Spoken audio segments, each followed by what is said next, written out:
क्या है ना दोस्तों, ये काम करते रहते हैं हर वक्त और रेड टी शर्ट पहनते हैं, इसलिए काम रेड। और दोस्तों क्या है, इनकी आदत है हर जगह टांग अड़ाना। तो क्या है कि देखो भैया, टांग अड़ा अड़ा के एक तो दिल्ली का सीएम बन गया और आगे इनकी देखते हैं दोस्तों। 3-4 शायद चौथा या 5वां सीजन है, ये बहुत मेहनत कर रहे हैं ये लोग मेरे आशा ही नहीं, मुझे पूर्ण विश्वास है कि इस बार भी ये नेशनल चैंपियनशिप जीतेंगे। एक बार इनके लिए जोरदार तालियां। बहुत मेहनत करते हैं ये लोग इसे।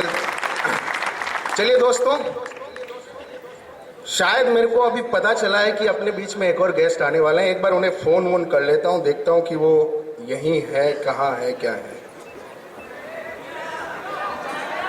हाँ रुकिए रुकिए, फोन करते हैं, देखते हैं, आपके सामने ही फोन करते हैं। हेलो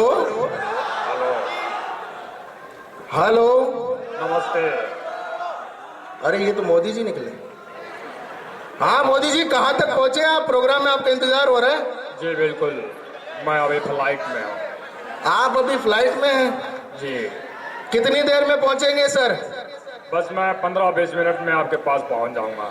15-20 मिनट में? ठीक है सर, ठीक है। Okay okay sir. मुझे ये समझ में नहीं आता कि ये मोदी जी फ्लाइट में मुझसे फोन पे कैसे बात कर रहे हैं। शायद लगता है कि वो नया वाला फोन फ्रीडम 251 इनके पास है। चलिए दोस्तों, अगले कवि को बुलाता हूं, मोदी जी से बात करते रहेंगे बीच बीच में। मैं उनके लिए 4 पंक्तियां एक दुमदार दोहे के स्टाइल में आपको उनको बुलाना चाहूंगा, जिनको आहा करके सुना जाता है, आहा का ठेका लगा के सुनाया जाता है। अरे इस गलत टाइमिंग की वजह से तो आप इतने लोग यहाँ हो, टाइमिंग सही रखा करो यार। तो मैं देखिए, मेरे कई ऑडियंस यहाँ भी है। चलिए मैं इनको 4 पंक्तियों से शुरुआत करना चाहता हूँ, इनको बुलाना चाहता हूँ दुमदार दोहे के माध्यम से कि वीआईटी में शोर है, लाफ्टर किंग है आए, हंसने को तैयार है पूरा वीआईटी हाय। प्रवीण जी जल्दी आओ, प्रवीण जी जल्दी आओ, कि सबको खूब हंसाओ। एक बार जोरदार ताली के साथ स्वागत कीजिए हमारे जयपुर के लाफ्टर किंग प्रवीण मस्त उर्फ टीके मस्त।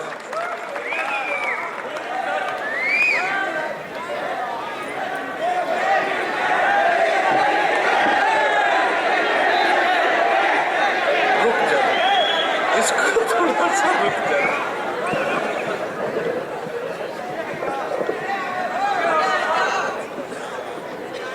बोल बालाजी महाराज की। बहुत अच्छे मैया रे। बोल बंसी वारे की। वाह, बहुत बढ़िया समय पे ये प्रोग्राम शुरू हुआ है। अब ठंड भी कम है, ठंड ज्यादा होती तो अपनी कुल्फी जम जाती और मेरी मटका कुल्फी जमती। और भाई साहब मैं कह रहा हूं, अगर मेरी मिसी जाती तो उसकी सॉफ्टी जमती। और मेरा छोरा है मरा सा पतला सा, उसकी पता क्या जमती? वो सीखची वाली कुल्फी फरचट डाल के निकालते हैं ना। वरना तो देखो वो आजकल एयर होस्टेस कैसे वो ऊंची एडी की सैंडल पहनती है, उसकी सैंडल टूट गई भाई। तो एक बोले साहब इस पे कविता करो, तो मैंने कहा क्या फायदा हाई हील का जो सफर ना तय कर पाए 2.5 मील का। बहुत बढ़िया। तुम तो हरियाणा की बात बताता हूँ, वहां मियाँ बीबी बात भी करेंगे तो ऐसे करेंगे, बोले तेरी याद कुछ इस तरह से आ रही है जैसे बाजरे के खेत में भैंस घुसी जा रही है।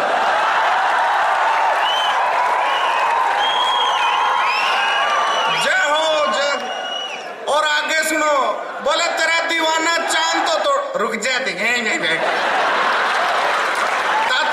किसी भी रेलवे स्टेशन पर जाऊं, मेरे बारे में जरूर लिखा रहता है अजनबी से सावधान। बहुत बढ़िया। वो एक फिल्म की नायिका गाना किसी दूसरे के साथ गा रही है, नाच किसी दूसरे के साथ रही है, वो टेंशन मेरे को दे रही है। अजनबी इतना मुझको बता, दिल मेरा क्यों परेशान है।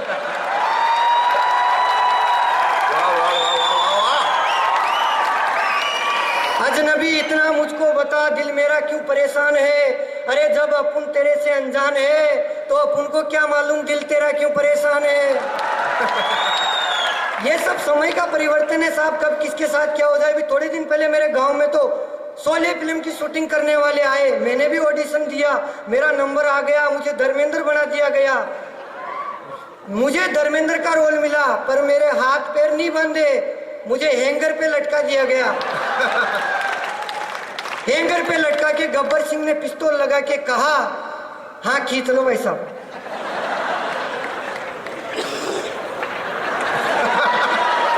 वाह वाह वाह वाह।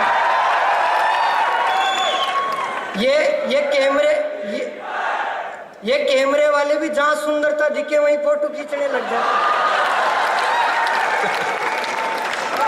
मुझे हैंगर पे लटका दिया गया। अच्छा साहब फोटो वोटो तो खींच लो लेकिन अखबार में मत निकालना, क्योंकि आप कल अखबार में निकालोगे परसों के रोज वो अखबार पुराना हो जाएगा, लोग उसकी थैली बना के होटल वालों को दे देंगे, होटल वाला उसमें जलेबी डाल के ग्राहक को दे देगा, ग्राहक जलेबी खा के फेंक देगा। अब मेरे मुंह पर बची चाशनी और मैं नहीं चाहता कोई कुत्ता मेरा मुंह चाटे। वाह वाह वाह वाह वाह।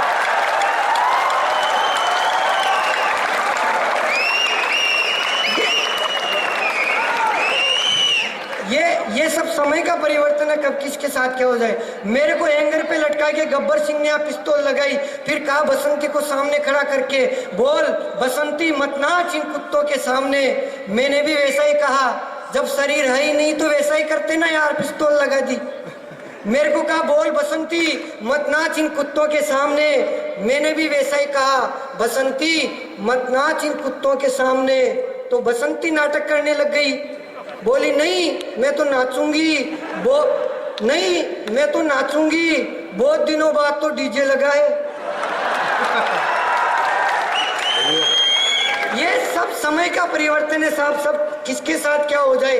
मेरा दिमाग तो तब हिल गया जब एक पड़ोसी आकर बोला सूरज भाई क्या हाल चाल, आपकी राशन कार्ड में उम्र 40 साल, अब तक भी आपने नहीं उठाया ये जवानी का सवाल। मैंने कहा रे अंकल इस उम्र ने मुझे भी कई दिनों तक शर्मिंदा तो रखा, पर धन्यवाद पंचायत का मुझे राशन कार्ड में जिंदा तो रखा।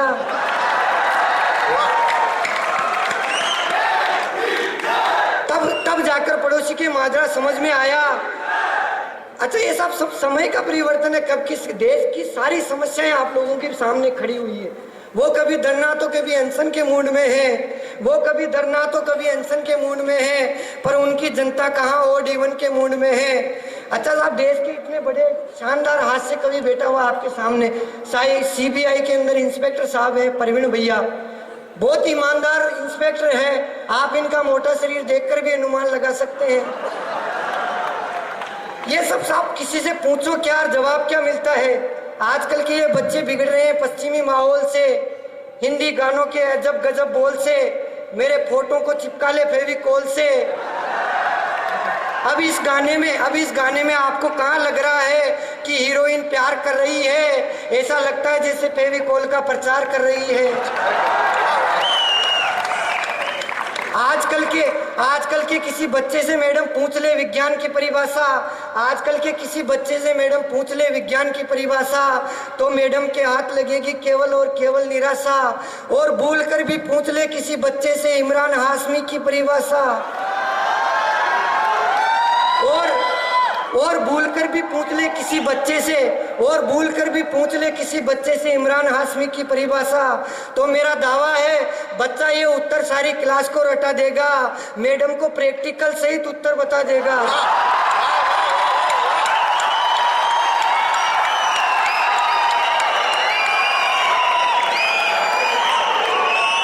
भाई ये टेक्निकल आदमी है, ये प्रैक्टिकल में ज्यादा विश्वास रखते हैं। नहीं मैं टेक्निकल प्रैक्टिकल ये चीजें अलग है, कई लोगों को तो मैं विचित्र आदमी लग रहा हूँ। ये सब समय का परिवर्तन है, कब किसके साथ क्या हो जाए। सारे देश की समस्याएं आप लोगों के सामने है, वो कभी धरना तो कभी अनशन के मूड में है, पर उनकी जनता कहाँ ओड इवन के मूड में है। अरे इस तरह से जबरदस्त नियम लगाने से तो लगता है केजरीवाल फिर मनोरंजन के मूड में है। अच्छा साहब जब अमित शाह, आपने सुना होगा अमित शाह जब बिहार दौरे पर आए तो एक लिफ्ट में फंस गए थे। जब लिफ्ट में अमित शाह फंस गए तो लालू प्रसाद यादव ने देखकर कहा कि आपका वजन कम करो। तब मैंने एक कल्पना की, केजरीवाल की साइकोलॉजी आप लोगों के सामने रख दूं तो तालियों से स्वागत करना उसकी साइकोलॉजी का। अगर अमित शाह की जगह अगर लिफ्ट में केजरीवाल फंसता तो लालू प्रसाद यादव नहीं पूरा देश हंसता। फिर लिफ्ट में फंसे केजरीवाल से जो ही लालू प्रसाद जी पूछते केजरीवाल क्या हाल है, तो केजरीवाल कहता जरूर ये मोदी की नई चाल है।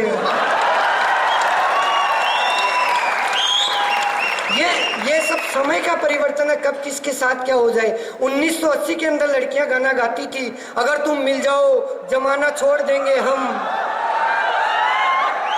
आप सबको मालूम है बहुत कम लोग हैं जो रानी लक्ष्मीबाई को जानते हैं, बाकी सब तो रानी मुखर्जी को जानते हैं। देश की सारी समस्याएं आप लोगों के बीच में, मुझे पता है विद्वान लोग बैठे हैं, कुछ कविता करने की कोशिश करता हूँ। सारी समस्याएं हम इतने कम संवेदनशील हो गए कि हमने भगवान बजरंगबली तक को आधार कार्ड में लाकर रख दिया। हमारे राजस्थान के अंदर इस समय के परिवर्तन को देखते हुए हनुमान जी महाराज ने आधार कार्ड क्यों बनवाया, मैं बताता हूँ आपको।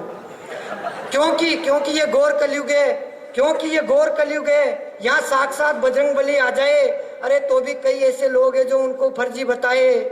अगर साक्षात बजरंगबली आकर किसी से कहे मैं बजरंगबली हूँ, अरे श्री राम का सेवक वही महाबली हूँ, तो सुनने वाला कहेगा तूने मुझे पागल समझ लिया, अरे चल आगे चल बेरुपिया। तब भगवान को असल कौन जानेगा जब हर कोई बात उनकी इस तरह टालेगा। इसीलिए भगवान सरकारी आंकड़ों की पूर्ति इस तरह करवा रहे हैं, इस घोर कलयुग में आने से पहले आधार कार्ड बनवा रहे हैं। वाह वाह वाह वाह, बहुत बढ़िया भाई, बहुत बढ़िया। अभी तो इसीलिए भगवान सरकारी आंकड़ों की पूर्ति इस तरह करवा रहे हैं। अभी तो हनुमान जी महाराज, अभी तो बजरंगबली, अभी तो हनुमान जी महाराज पहचान पत्र, राशन कार्ड भी बनवाएंगे। अरे क्या दूसरी बार प्रणाम कर रहा हूँ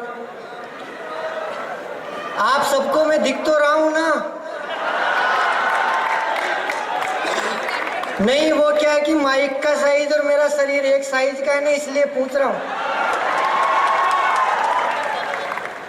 बहुत अच्छा प्रोग्राम हुआ है, हो रहा है, अच्छे लोग बैठे। मैं आप लोगों को थोड़ी देर फिर हंसाने आया हूँ। वैसे तो आप लोगों को हंसाने के लिए देश के ब्रांडेड 2 रंगीन मोबाइल रखे हुए हैं। मैं तो मोबाइल नहीं हूँ भाई साहब, मैं तो मोबाइल के लेमिनेशन की पॉलीथीन हूँ।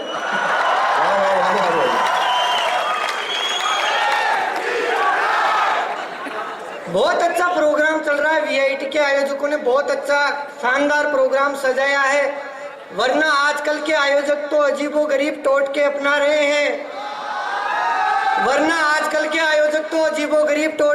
रहे हैं, कभी पेड़ पर तो कभी स्विमिंग पूल में कवि सम्मेलन करवा रहे हैं।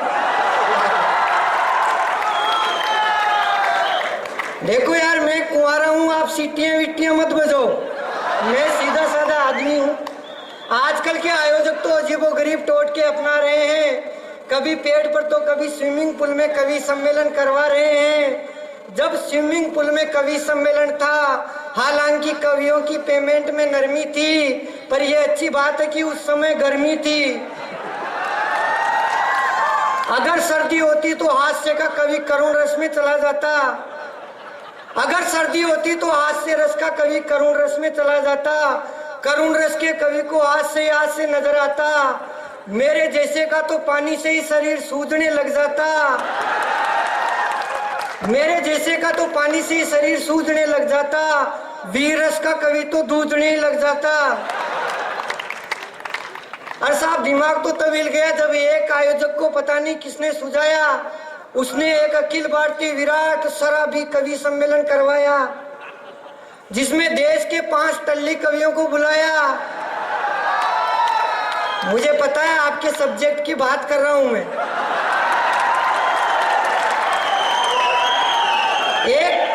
एक आयोजक को पता नहीं किसने सुझाया, उसने एक अखिल भारतीय विराट शराबी कवि सम्मेलन करवाया, जिसमें देश के गिने चुने 5 टल्ली कवियों को बुलाया। 5 कवि टल्ली होकर आए, मंच पर बैठते ही एक दूसरे से बतलाए। पहला टल्ली दूसरे से बोला, यार तूने मुझे एक पैक ज्यादा पिला दिया, मुझे तो सारे श्रोता पड़े दिखाई दे रहे हैं। वो बोला रे तुझे सारे श्रोता पड़े दिखाई दे रहे हैं, मुझे तो सारे श्रोता खड़े दिखाई दे रहे हैं। तभी संचालक ने बात काटते हुए दोनों को डांटते हुए कहा, अरे लगता है आप दोनों अपनी याददाश्त भूल आए हैं। अरे मूर्खों, अभी तो श्रोता ही नहीं आए हैं।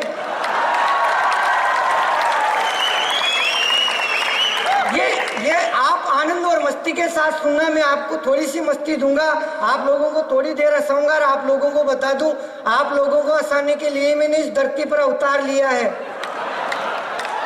नहीं, इसमें ही करने की क्या बात है। आप लोगों को तो अच्छा साहब, आप लोगों को थोड़ी देर हंसाऊंगा, घबराना मत। मैं एक भी बात वीरस की नहीं करूंगा। वीरस का मतलब होता है देशभक्ति की बड़ी बड़ी बातें करने वाला कवि। ऐसी में कोई बात करूंगा ही नहीं जिससे सुनने वाले को टेंशन हो, क्योंकि वीरस का कवि आते ही कहता है मैं खून से कविताएं लिखता हूँ। भाई साहब, मैं तो शाही से ही लिखता हूँ। वाह वाह, वाह वाह क्या, जो चीज अपने पास है ही नहीं उसका रिस्क कौन उठावे।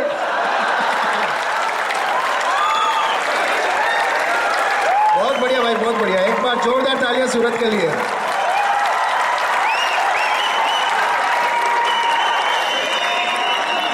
वीरस का कवि आते ही कहता मैं खून से कविताएं लिखता हूँ।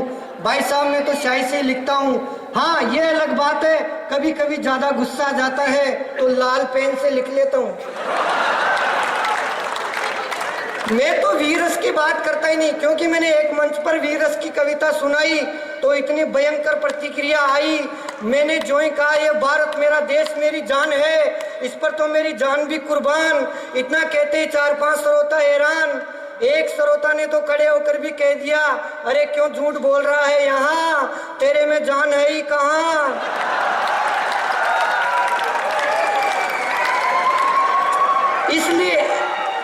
इसलिए मैं तो ऐसी कोई बात करूंगा ही नहीं जिससे सुनने वालों का दिमाग खराब हो, क्योंकि मुझे याद है भी पिछले कवि सम्मेलन में एक कवि मंच पर आया, फिर उसने जोर जोर से गाया। एक कवि मंच पर आया, फिर उसने जोर जोर से गाया, नशे की लत को मिटा दो, नशे की लत को मिटा दो। एक श्रोता खड़ा होकर बोला, रे इस कवि को ही वापिस बिठा दो।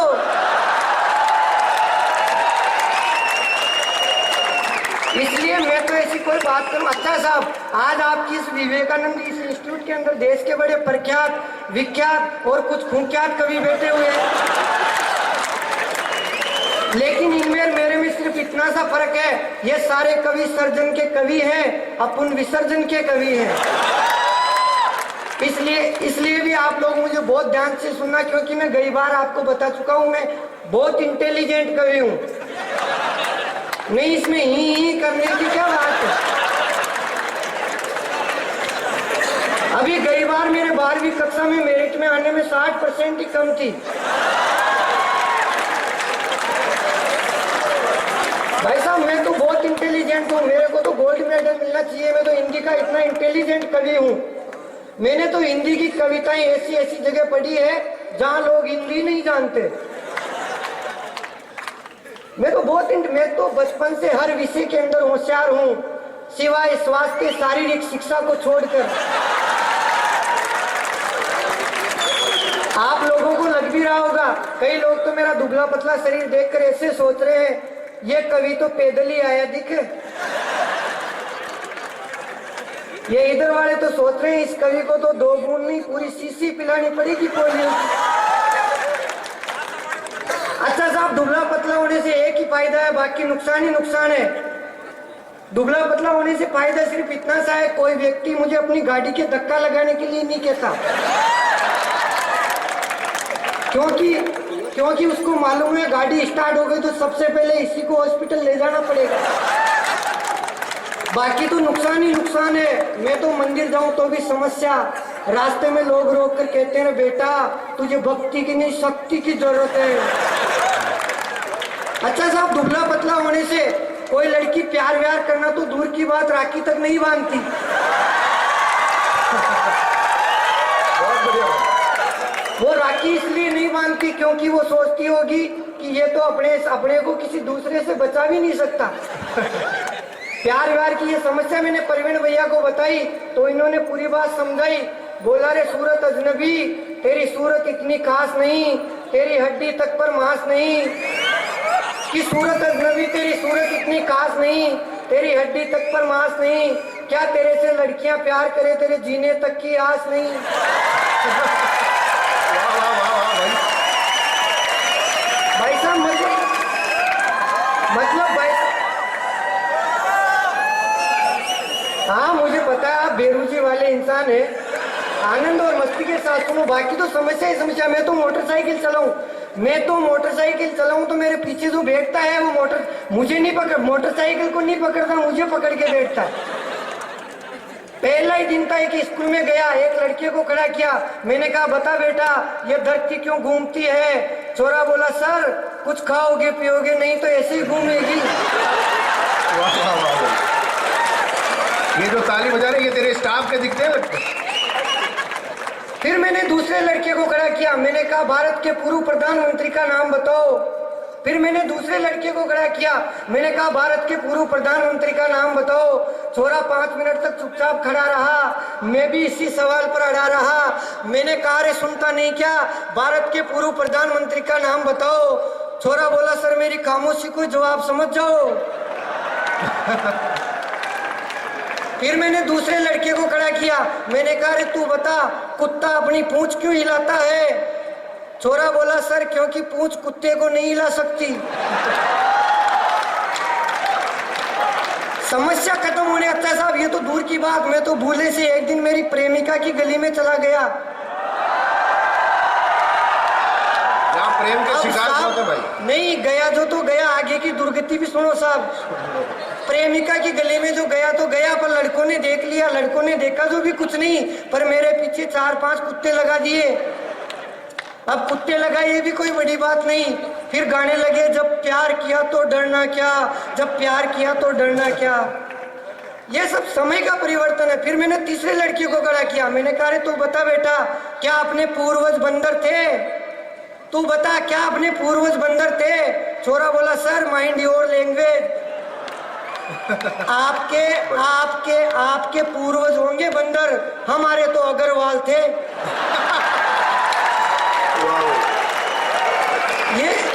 ये सब समय का परिवर्तन है साहब, कब किसके साथ क्या हो जाए। मेरे तो नाम तक के साथ समस्या है सूरत। चलिए दोस्तों, सबसे पहले माँ शारदा को प्रणाम करता हूँ, आपकी सादर उपस्थिति को प्रणाम करता हूँ। मेरे सारे गेस्ट बैठे हैं, चीफ गेस्ट बैठे हैं, मेरे सारे गुरुजन बैठे हैं, उन सभी को प्रणाम करता हूँ। आज की इस काव्य संध्या को शुरुआत करने के लिए, क्योंकि टाइम बहुत ज़्यादा हो गया, मैं आपके टाइम ज़्यादा नहीं लूँगा। मैं शुरुआत करने के लिए इस मंच को भूमिका देने के लिए 4 पंक्तियाँ सुरेश भाई। हम कवि लोग हैं दोस्तों, आज यहाँ रहते हैं कल वहाँ रहते हैं, आज ये पहना है कल कुर्ता पहनते हैं, किसी की दाढ़ी बड़ी है किसी के कुछ है। तो इन कवियों के लिए, इस मंच के लिए 4 पंक्तियां सौंपता हूं सुरेश भाई को कि ना कोई अपना देश है, ना कोई अपना भेष है, अरे ना किसी से द्वेष है, ना करता कोई क्लेश है। आप सब लोगों के, जी हाँ आप सब लोगों के जीवन में खुशियों के रवि हैं हम, अरे गर्व से कहते हैं कवि हैं हम, कवि हैं हम। दोस्तों मैं कल भी आया था इस कैंपस में, आज भी आया हूं। मैंने देखा कल यहाँ आया था तब उधर हमारे इवेंट का पोस्टर लगा हुआ था, तो इधर आया तो मैंने देखा कि भाई मेरे तो 2-2 पोस्टर। अब आप सोच रहे होंगे कि 2-2 पोस्टर कहाँ है, यहाँ तो कुछ पोस्टर नहीं है। आप अगर उस पोस्टर को ध्यान से देखें, उसमें देखें खरांशु ने वो पोस्टर बनाया, उसमें देखें मेरे पीछे रॉकेट लगा दी। अब जरा रॉकेट लगा दी तो रॉकेट में उड़ के पहुंचूंगा तो चांद पे ही। तो दोस्तों यहाँ पहुंच गए, वीआईटी चांद तक पहुंच गया है। मुझे उम्मीद है जल्दी मार्च तक भी वीआईटी पहुंचेगा। एक बार जोरदार तालियां इस कैंपस के लिए। ये थी आप लोगों की जोरदार तालियां। सुरेश भाई को क्या पता चलेगा कि ये वीआईटी का कैंपस है। धन्यवाद दोस्तों। और इसने खरांशु ने पोस्टर बहुत बढ़िया बनाया, मेरे जैसे आदमी को भी स्लिम ट्रिम बना दिया। अब मुझे लगता है इसके लिए मुझे ऐड करना पड़ेगा कि पहले मैं ऐसा था अब मैं वैसा हो गया। अगर आप लोगों को भी, हाँ मैंने कहा मैडम आप लोगों के लिए, अगर आपको भी मेरे जैसा अवतार चाहिए तो खरांशु के पास जाइए और अपना पोस्टर बनवाइए। चलिए दोस्तों, इस कवि सम्मेलन को शुरुआत देता हूं। मां शारदा को सबसे पहले याद करता हूं। मैं 4 पंक्तियों से इस कवि सम्मेलन की शुरुआत करना चाहता हूं कि मां शारदे बोल बंसी वाले की। मां शारदे अपना आशीष बनाए रखना, हम कलमकारों की कलम चलाए रखना, हम करें रोशन इस हंसी की महफिल को, हम करें रोशन इस हंसी की महफिल को, ऐसा दीपक सदा जलाए रखना, ऐसा दीपक सदा जलाए रखना। दोस्तों, मैं पहले कवि को आमंत्रित करना चाहता हूं 4 लाइनों से कि हंसी की महफिल का ताज है सूरत, हंसी की महफिल का ताज है सूरत, हर कवि सम्मेलन का नाज है सूरत, सदियों बाद पैदा हो ऐसा फनकार है सूरत। आजा भाई, इस माइक को तेरा इंतजार है सूरत। एक बार जोरदार तालियों से स्वागत कीजिए भाई सूरत अजनबी का। को मामा जी कह जाते हैं, वो हो गई पूनम ढिल्लो सी, वो हो गई पूनम ढिल्लो सी, हम रह गए अटल बिहारी से मिलती थी रोज मुरारी। वो एक बच्चे ने मुझसे पूछ लिया, अंकल ये महिलाएं मांग में सिंदूर क्यों भरती है? मैंने कहा बेटा, सिंदूर देखते ही झट समझ जाना चाहिए कि इस प्लाट की रजिस्ट्री ऑलरेडी हो चुकी है। बच्चा बोला फिर ये मर्द मांग में सिंदूर क्यों नहीं भरते? मैंने कहा बेटा, ये अवैध संपत्ति, इसका कोई रजिस्ट्रेशन नहीं है। अच्छा, आप तो साहब जयपुर वाले हो। जयपुर में तो आप बिना हेलमेट लगा के चल जाओ तो चौराहे पे पुलिस वाला पकड़ लेता, रुक साइड में आप। हाँ भाई साहब ऐसे ही बोलता है, बोले चल साइड में, आज चालान कटेगा। तो एक लड़का चला गया एक दिन बिना हेलमेट लगाए, जैसे ही चौराहे पे गया पुलिस वाले ने पकड़ लिया, बोले हेलमेट नहीं है, चालान कटेगा। छोरा बोला जी ऐसे ही 100-200 रुपए लेके काम चला लो। बोला ठीक है, एक काम कर, 100 रुपए निकाल। लड़के ने 100 रुपए निकाले, पुलिस वाले को दिए। देते ही बोला साहब ठीक है, जा रहा हूं। बोले ठीक है, जा। बोले यार एक बात बताओ, आपने तो छोड़ दिया लेकिन आगे वाले चौराहे पे फिर दूसरे पुलिस वाले ने पकड़ लिया तो? बोला तो कह देना उसको कैटरीना कैफ, छोड़ देगा। वो गया चौराहे पे, बोला कैटरीना कैफ जाओ। अगले वाले पे बोला साइड में आ, बोला साहब कैटरीना कैफ। पुलिस वाला बोला जाओ।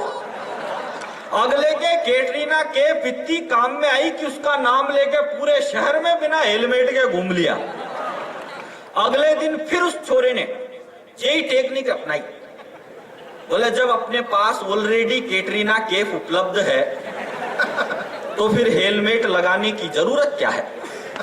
जैसे ही चौराहे पे गया, पुलिस वाले ने कहा साइड में आ, चालान कटेगा। बोला जी कैटरीना कैफ। बोला बेवकूफ समझ रखा है जयपुर की पुलिस को, आज तो दीपिका पादुकोण है।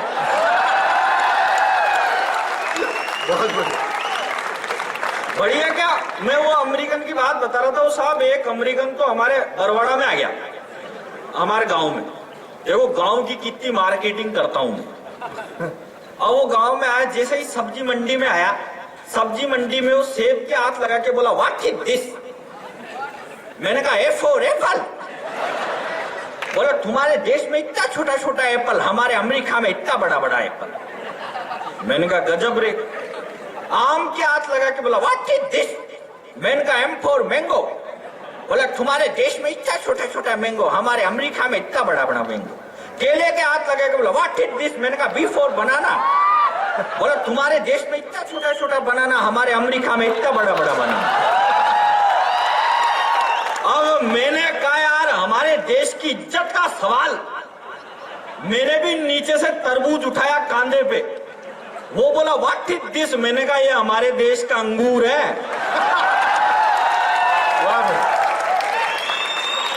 अब ये बेटा तुम्हारे देश में कितना बड़ा बड़ा होता है। ना। एक बार मैं आपको बताऊं, 3 आदमी थे, तीनों एक जहाज में सफर कर रहे थे, पहला अमेरिका का, दूसरा पाकिस्तान का और तीसरा हिंदुस्तान का। अब जहाज में सफर कर रहे थे, तीनों को एक चिराग मिला, उन्होंने चिराग घिसा तो चिराग में से एक जिन्न बाहर निकल के आया।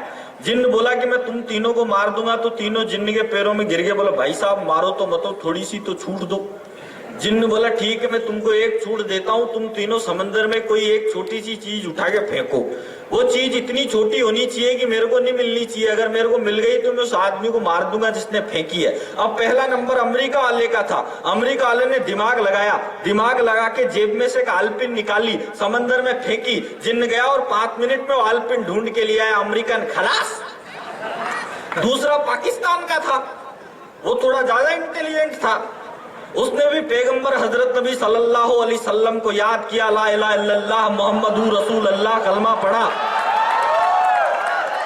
ऐसे ही थोड़ी बहुत ज्ञानी आदमी हूं मैं। उसने भी ला इलाहा इल्लल्लाह मुहम्मदुर रसूलुल्लाह कलमा पढ़ा, सर में से एक बाल उखाड़ा, समंदर में फेंका, जिन्न गया और 5 मिनट में वो बाल भी ढूंढ के लिए आया। वो पाकिस्तानी भी खलास।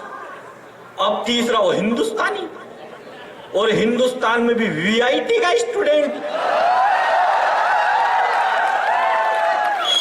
उसने अपनी जेब में से डिस्प्रिन की गोली निकाली, डिस्प्रिन की गोली फाड़ी में जाते ही गायब। वो जिन्न क्या उसके बाप के हाथ नहीं आओ। लेकिन जिन्न भी रोहनी खा गया साहब, जिन्न ने उसको भी मार दिया, वीआईटी वाले को भी। तीनों मर गए। तीनों मर के यमराज के दरबार में पहुंचे, तो यमराज के दरबार में जैसे ही पहुंचे, तीनों को नरक में भेज दिया यमराज ने। तो जैसे ही गेट पे वो वीआईटी वाला घुसा, उसने नरक का गेट ही तोड़ दिया। तो बोले साहब यार ये गेट तुमने तोड़ दिया, हम तुम में से क्या बोल रहे हो भाई साहब?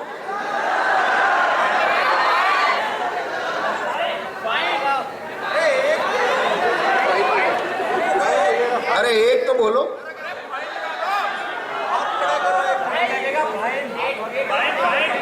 गेट का फाइन काय को लगा दो, फाइन क्यों लगा? तो ये यूआईटी थोड़ी वो है यार।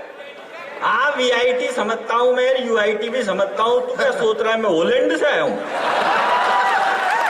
जब तुमको 15 बार समझा दिया भाई मैं तुम्हारे पड़ोस का ही हूँ, तो मैं नहीं जानूंगा कि यूआईटी क्या होती है, वीआईटी क्या होती है। मैं बहुत 1.5 शाना आदमी हूँ। ऐसे ही थोड़ी, अगर मैं 1.5 शाना नहीं होता तो ये माइक तुम्हारे हाथ में होता, फिर मेरे को यहाँ ऐसे करने की क्या जरूरत? तो उसने साहब गेट तोड़ दिया यमराज का। यमराज बोला तुम तीनों में से मैं एक आदमी को स्वर्ग में भेज सकता हूँ, हमारा क्या है, तुमने गेट तोड़ दिया, जो भी इस गेट को सही रेट में ठीक कर देगा मैं उस आदमी को स्वर्ग में भेज दूंगा। उसने अमेरिकन से पूछा भाई तू गेट ठीक करने के कितने रुपए लेगा? तो बोला साहब मैं तो 50,000 रुपए लूंगा। बोला 50,000 रुपए किस बात के? अमेरिकन बोला साहब 50,000 में से 30,000 का तो सामान आएगा, 10,000 मेरे और 10,000 रुपए मजदूरों के। दूसरा वो था पाकिस्तानी, उससे पूछा भाई तू गेट ठीक करने के कितने रुपए लेगा? तो बोला साहब मैं तो 20,000 रुपए, मैं तो 20,000 रुपए लूंगा। बोले 20,000 रुपए किस बात के? बोला साहब 20,000 में से 10,000 का तो सामान आएगा, 5,000 मेरे और 5,000 रुपए मजदूरों के। अब तीसरा वो हिंदुस्तानी, और हिंदुस्तान में भी वीआईटी का वो सबसे ही ज्यादा 1.5 शाना। उससे पूछा भाई तू गेट ठीक करने के कितने रुपए लेगा? तो वीआईटी वाले का जवाब सुनना और एक एक आदमी तालियां बजाना। वो बोला साहब मैं तो 60,000 रुपए लूंगा। यमराज बोला 60,000 रुपए किस बात के? बोला साहब 60,000 में से 20,000 तो आपके।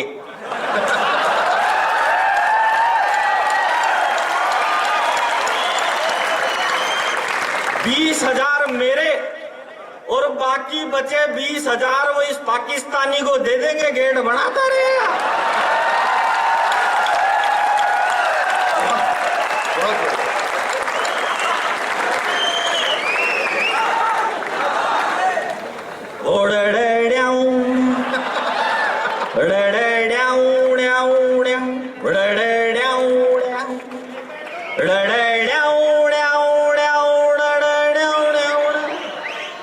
इन्हें सारे फंड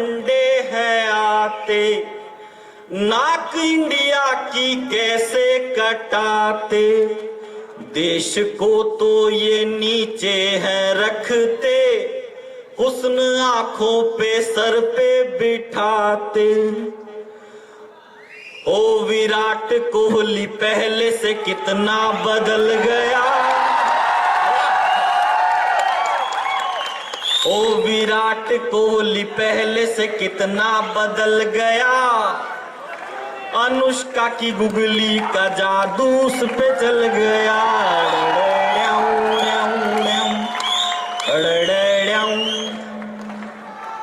किरण बेदी क्या कहती है, हो अनशन में जाना था मुझको भी, तो सत्ता से नजरें जुड़ गई, ओ मुझको अन्ना जी माफ करना, मैं मोदी से जुड़ गई। बहुत बढ़िया। ओ गुपचुप गुपचुप गुपचुप, हो मैं निकला लठ लेके सीमा पे सरहद पे, दाऊद आया मैं लठ वहीं छोड़ आया, ओ लिखे जो खत तुझे वो तेरी याद में, सारे ही पढ़ लिए पापा ने रात में। सवेरा जब हुआ तो जूते पड़ गए, वो फैशन वाले बाल हवा में उड़ गए। एक लड़की थी दीवानी सी, अक्सर गलियों से गुजरा करती थी। वो लड़की अपने चेहरे पे नकाब रखती थी। एक लड़का उसे देखा करता था, वो उस लड़की से बहुत प्यार करता था। एक दिन लड़के ने लड़की से कहा, जाने मन अपने चेहरे पे से नकाब तो हटाओ, अपना ये चांद सा चेहरा तो मुझे दिखलाओ। लड़की बोली कि जिस दिन अपनी पहली पिया मिलन की रात हो जाए, जिस दिन तेरा मेरा मिलना हो और बादलों से बरसात हो जाए, मैं उस दिन अपने चेहरे पे से नकाब हटा लूंगी और ये चेहरा आपको दिखा दूंगी। धीरे धीरे दिक्कतें बढ़ने लगी, लड़की लड़के से रोज मिलने लगी। एक समय ऐसा आया, 7 दिन तक वो लड़की लड़के से नहीं मिली। लड़की लड़के के घर पर गई, पड़ोसियों ने बताया कि उस दीवानी की तो मौत हो चुकी। लड़की लड़के की कब्र पर जाकर रोने लगी। ये वही पिया मिलन की रात लग रही थी, क्योंकि उस दिन बादलों से बरसात की झड़ी लग रही थी।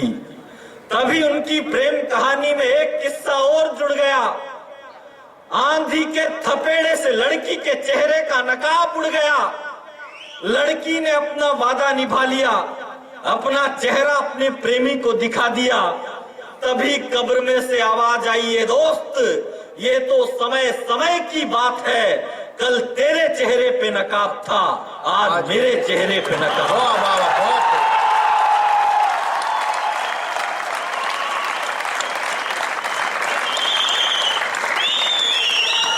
इस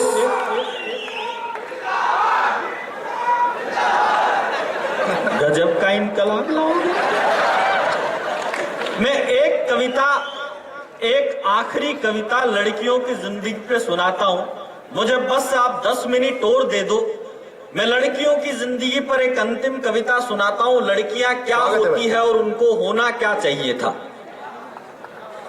यहीं से खड़ा होकर सुनाऊं, आ जाओ।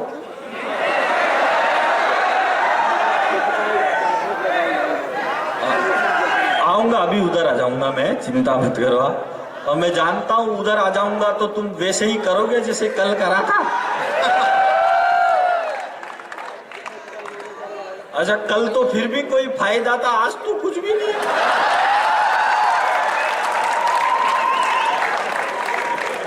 और वैसे भी मैं करण जोहर थोड़ी हूं। मिलती नहीं है दुनिया में मीरा की निशानी, मिलती नहीं है दुनिया में मीरा की निशानी, सर पे सवार हो चुकी शीला की जवानी, आंखों में शर्म ना कोई जुबान बची है, बस जिस्म दिखाने की घमासान मची है, लज्जा को त्याग चमेली चिकनी में आ गई, साड़ी को फेंक लड़कियां बिकनी में आ गई।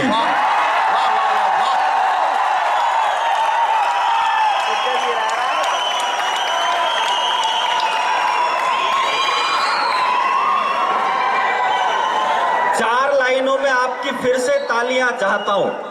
अगर देश को आशीर्वाद कोई सच बोलने की हिम्मत करता है, हिंदुस्तान में हमको लाना क्या चाहिए था, हम लेकर क्या आए, तब बोलता हूं भगत सिंह का बलिदान खटाई में पड़ा है, अशफाक उल्ला खां की कोई मुस्लिम बात नहीं करते, बिस्मिल शेखर और सुभाष को हिंदू याद नहीं करते, हंसते हंसते जो फांसी वाले तख्तों पर झूल गए, हनी सिंह तो याद रहा पर भगत सिंह को भूल गए। बहुत बढ़िया, वाह।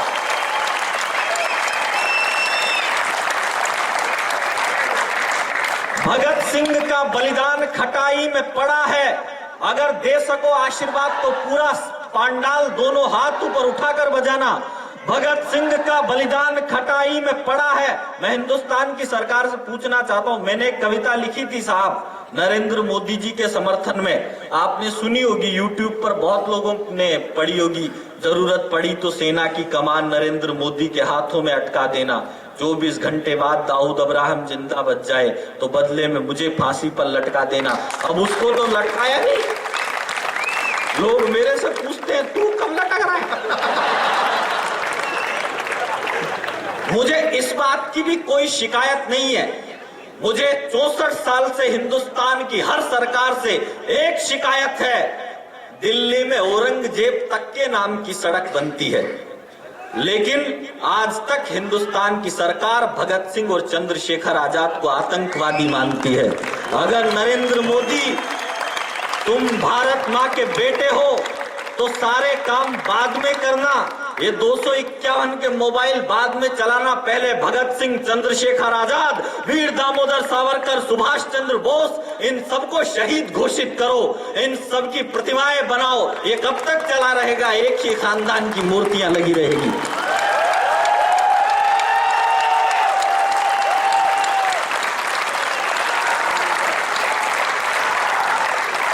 भगत सिंह का बलिदान खटाई में पड़ा है, लेकर के युवा नेट रजाई में पड़ा है, लता के गीत रेप के कोहरे में खो गए, भारत के संस्कार तार तार हो गए, लानी थी तरक्की मगर ये कौन आ गई, सीता के देश में सनी लियोन आ गई।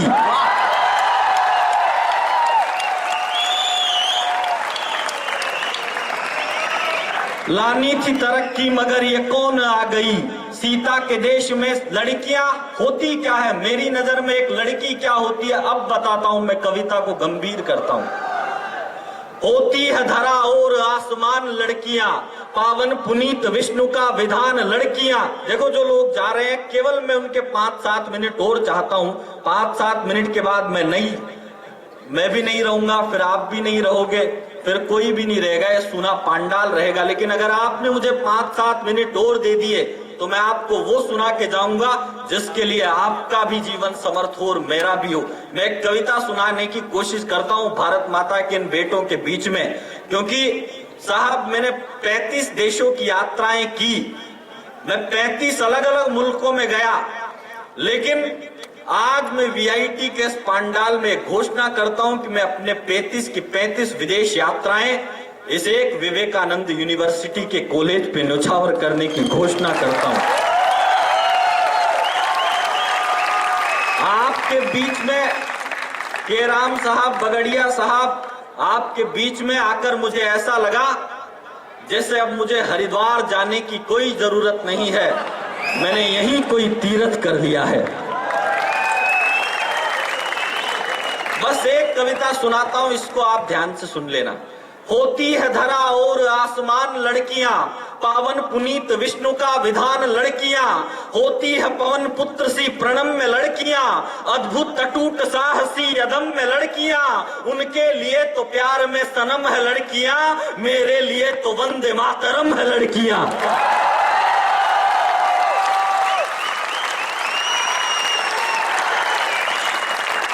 होती है धरा और आसमान लड़कियां, पावन पुनीत विष्णु का विधान लड़कियां, होती है पवन पुत्र सी प्रणम्य लड़कियां, अद्भुत अटूट साहसी अदम्य लड़कियां, उनके लिए तो प्यार में सनम है लड़कियां, मेरे लिए तो वंदे मातरम है लड़कियां, गंगा का ज्ञान भारती का भाल है लड़की, दुर्गा का रूप काल का कपाल है लड़की, राणा का भाल और शिवा की ढाल है लड़की, आदि अनंत अंत से विशाल है लड़की, पावन पुनीत प्रणम में गायत्री है लड़की, पत्नी की प्रतिज्ञा है तो सावित्री है लड़की, ब्रह्मा की ब्रह्म शक्ति का वरदान है लड़की, माँ का है अगर रूप तो भगवान है लड़की। बहुत बढ़िया।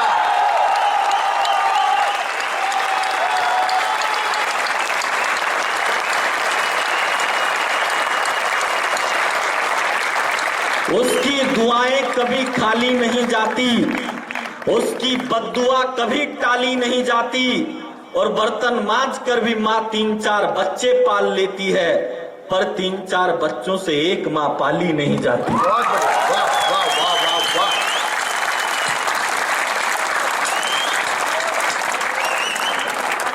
होती है आज बात गमन चांद पार की, और धज्जियां उड़ने लगी है संस्कार की, पश्चिम का भंवर चला और भूल हो गई, ठोकर से बदलियां बदल के धूल हो गई, सारी की सारी सभ्यता नाली में आ गई, इतने गिरे कि बहन भी गाली में आ गई। सारी की सारी सभ्यता नाली में आ गई, इतने गिरे कि बहन भी गाली में आ गई। भगवान राम जब वनवास पर जा रहे थे तो लक्ष्मण ने उर्मिला से कहा कि उर्मिला जाओ मेरे लिए पानी लेकर आओ। उर्मिला पानी लेने चली गई और पीछे से लक्ष्मण भगवान राम के साथ 14 साल के वनवास पर चले गए। लेकिन जब वापस आए लक्ष्मण रावण से जंग जीतकर रावण को मारकर भगवान राम के साथ जब अयोध्या में वापस लौटे लक्ष्मण, तो एक नजारा था अयोध्या का। मैं वो नजारा आपको दिखाने की कोशिश करता हूं कि क्या नजारा था। शिव सी अथाह शक्तियां नारी के प्यार में, ऐसा किया था उर्मिला ने इंतजार में, वनवास बीतने के समय तक कड़ी रही, लेकर के जल का लोटा हाथ में खड़ी रही।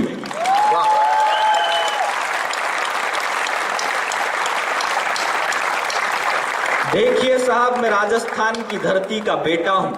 लोग कहते हैं कि गर्व से कहो कि हम राजस्थान के हैं, लेकिन मैं घमंड से कहता हूं कि मैं राजस्थान की मिट्टी में पैदा हुआ था। पिछले दिनों फ्रांस के गवर्नर साहब आए दिल्ली में, तो उनको महात्मा गांधी जी की समाधि दिखाई गई। उन्होंने गांधी जी की समाधि के दर्शन किए, राजीव गांधी की समाधि के दर्शन किए, पटेल जी की समाधि के दर्शन किए, शास्त्री जी की समाधि के दर्शन किए। सारे दर्शन करने के बाद फ्रांस के उस गवर्नर ने कहा कि मुझे एक बार महाराणा प्रताप की समाधि के दर्शन करने हैं।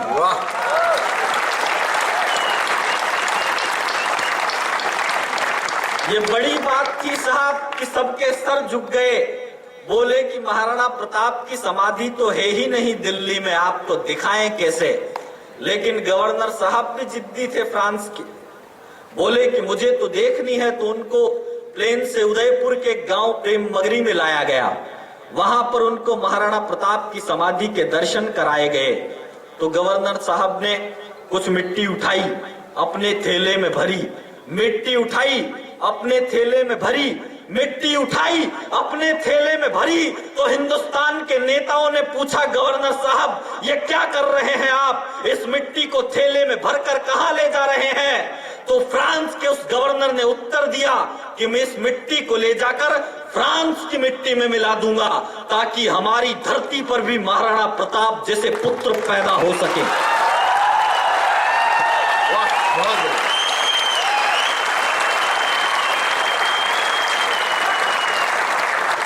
मैं राजस्थान की एक गाथा बताता हूं आपको। धरती का वक्ष चीर चीर धीरता बनी, रोता मयंक सूर्य ऐसी वीरता बनी, दिए की आग सूर्य सी प्रचंड हो गई, पीकर के जहर जैसे नीलकंठ हो गई, मेवाड़ की धरा को आसमान कर दिया, पन्ना ने अपना पुत्र भी बलिदान कर दिया। मेवाड़ की धरा को आसमान कर दिया, पन्ना ने अपना पुत्र भी बलिदान कर दिया। लोग मुझसे कहते हैं साहब आप तो लाफ्टर चैलेंज के विनर हैं, आप ऐसा क्यों बोलते हैं?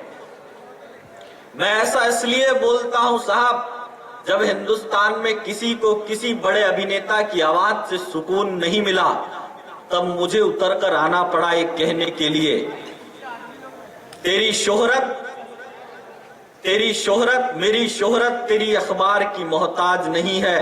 लोग होठों से छूकर लगाते हैं मुझे, मेरी शोहरत किसी अखबार की मोहताज नहीं है। चांद लिखता हूं तो आफताब छपता है, झील के पानी में भी सैलाब छपता है, और मेरे जज्बातों से कुछ इस कदर वाकिफ है मेरी कलम, मैं इश्क भी लिखूं तो इनकलाब छपता है। बहुत बढ़िया, वाह। मैं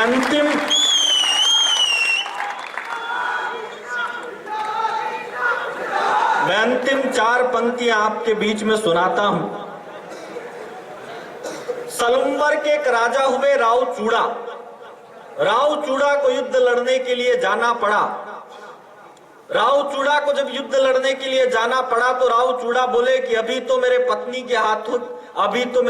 के हाथों की मेहंदी तक नहीं सूखी और मुझे युद्ध लड़ने के लिए जाना पड़ेगा। अभी अभी तो हाथ पीले हुए हैं, मैं युद्ध कैसे लड़ूं? वो अपनी पत्नी से बहुत प्यार करते थे, रोज खत लिखते थे पत्नी को कि मैं युद्ध नहीं लड़ पाऊंगा, मैं तुमसे बहुत प्यार करता हूं, मैं युद्ध नहीं लड़ पाऊंगा, मैं तुमसे बड़ा प्रेम करता हूं। तो एक दिन सैनिक से कहा उन्होंने, सैनिक एक काम करो, युद्ध तो मुझे लड़ना ही पड़ेगा, क्योंकि युद्ध नहीं लड़ूंगा तो राजस्थान का सर झुक जाएगा। मैं युद्ध लड़ने जाऊंगा, लेकिन एक काम करो, मेरी पत्नी से कहो कि एक मोहब्बत की निशानी भेज दे, एक निशानी भेज दे। सैनिक गया और बूंदी की उस बेटी ने, बूंदी की राजकुमारी ने सलुम्बर के राजा को एक निशानी भेजी। आपको लगे कि यही इश्क है, क्योंकि गुमराह किया गया हिंदुस्तान की जनता को जब लोग कहते हैं कि मोहब्बत तो लैला मजनू ने की थी, मोहब्बत तो हीर रांझा ने की थी, मोहब्बत का एक संत बना दिया गया इस मुल्क में वैलेंटाइन डे। वैलेंटाइन नाम के संत की पूजा की गई उस मुल्क में जहां भगवान श्री कृष्ण ने दुनिया को प्रेम की बांसुरी बजाना सिखाया, उस मुल्क में वैलेंटाइन की जरूरत क्या थी? तब कहना चाहता हूं, एक बार लगाई दो बंसी वाले की जय, भारत माता की वंदे मातरम। एक निशानी सौंपी हाडी रानी ने अपने पति को। क्या निशानी थी? आपको लगे कि यही इश्क है, यही प्यार है, क्योंकि लोग बोलते हैं कि जूलिया रॉबर्ट ने मोहब्बत की, लैला मजनू ने की, आजकल ये अनुष्का शर्मा और विराट कोहली भी ठीक ठाक कर रहे हैं। लेकिन मोहब्बत क्या होती है, उस हाडी रानी ने हिंदुस्तान को बताया। आपको लगे कि इस छोटे बालक ने, आपके भाई ने कुछ अच्छा लिखा है, तो आप सब आशीर्वाद देना मुझे, दोनों हाथ ऊपर उठाकर, जैसे भी आप आशीर्वाद दे सको मुझे, मैं इस कविता को पूरे हिंदुस्तान में पढ़ सकूं, क्योंकि मैं आपकी प्यार की वजह से हूं। कोई भी ऐसे नहीं बनता है कुछ भी, आपने इतना प्यार किया तो मैं इतना बड़ा कवि बना, आपका आशीर्वाद मिलेगा तो मैं और बड़ा बनूंगा। क्या निशानी भेजी हाडी रानी ने, वो निशानी सौंपना, और अगर आपके कलेजे के दरवाजे पर ठक से लगे तो पूरे सदन के हाथ लहरते हुए देखना चाहता हूं।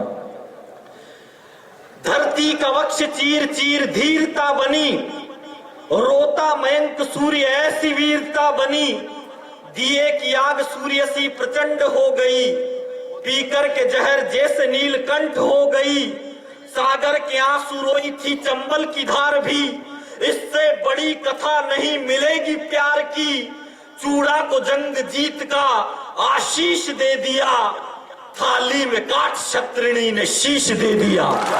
चूड़ा को जंग जीत का आशीष दे दिया, थाली में काट शत्रुणी ने शीश दे दिया। बहुत बहुत धन्यवाद, बहुत बहुत आभार आप सभी का। दोस्तों, इस देशभक्त कवि के विदाई पर एक बार जोरदार भारत माता की, भारत माता की वंदे। एक बार जोरदार तालियों के साथ विदाई दीजिए भाई सुरेश अलबेला को। बहुत बहुत धन्यवाद आप सभी का, बहुत बहुत शुक्रिया।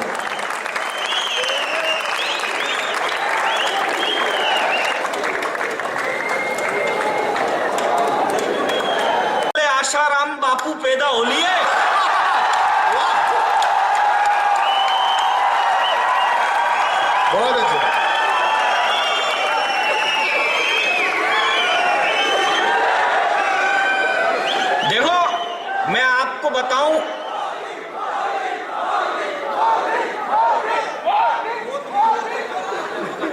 आएगा नंबर सबका, ऐसे काहे को परेशान हो रहे हो तुम। अच्छा, हिंदुस्तान की सरकार ने हर लड़के की शादी की उम्र तय कर रखी 21 साल। मतलब देश की सरकार आपको यह बताती है कि आप शादी कब कर सकते हो, और दिग्विजय सिंह जी ये बताते हैं कि कब तक कर सकते हो।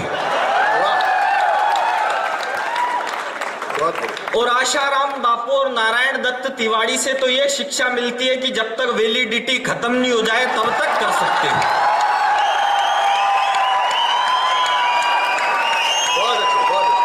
मुझे तो आज दिन तक समझ में नहीं आया इन दोनों डोकरों ने ऐसा कौन सा रिचार्ज करवा रखा है।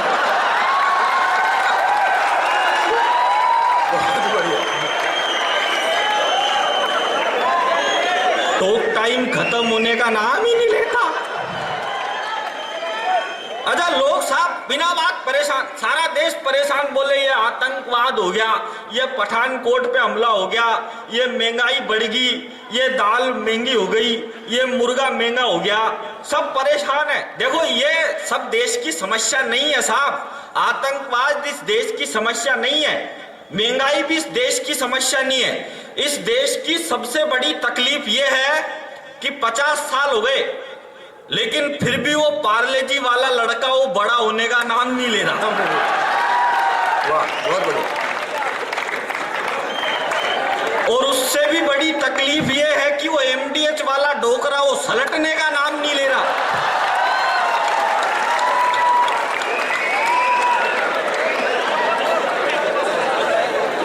भगवान कसम, भीष्म पितामह के बाद इच्छा मृत्यु का वरदान केवल एमडीएच वाले बाबूजी को मिला है। मैं तो आपको बताऊं, एक दिन में ये प्रवीण मस्त और वो एमडीएच वाले बाबूजी, हम तीनों जा रहे थे, रास्ते में हम तीनों को भगवान मिल गए। भगवान पहले तो मेरे पास आए, मेरे से बोले बेटा तेरे को अब शादी करनी पड़ेगी। तो मेरे पास, अच्छा मैं आपको बताऊं साहब, मैंने कसम खा रखी है, ना तो मैं जिंदगी में खुद शादी करूंगा और ना ही अपने बच्चों को करने दूंगा।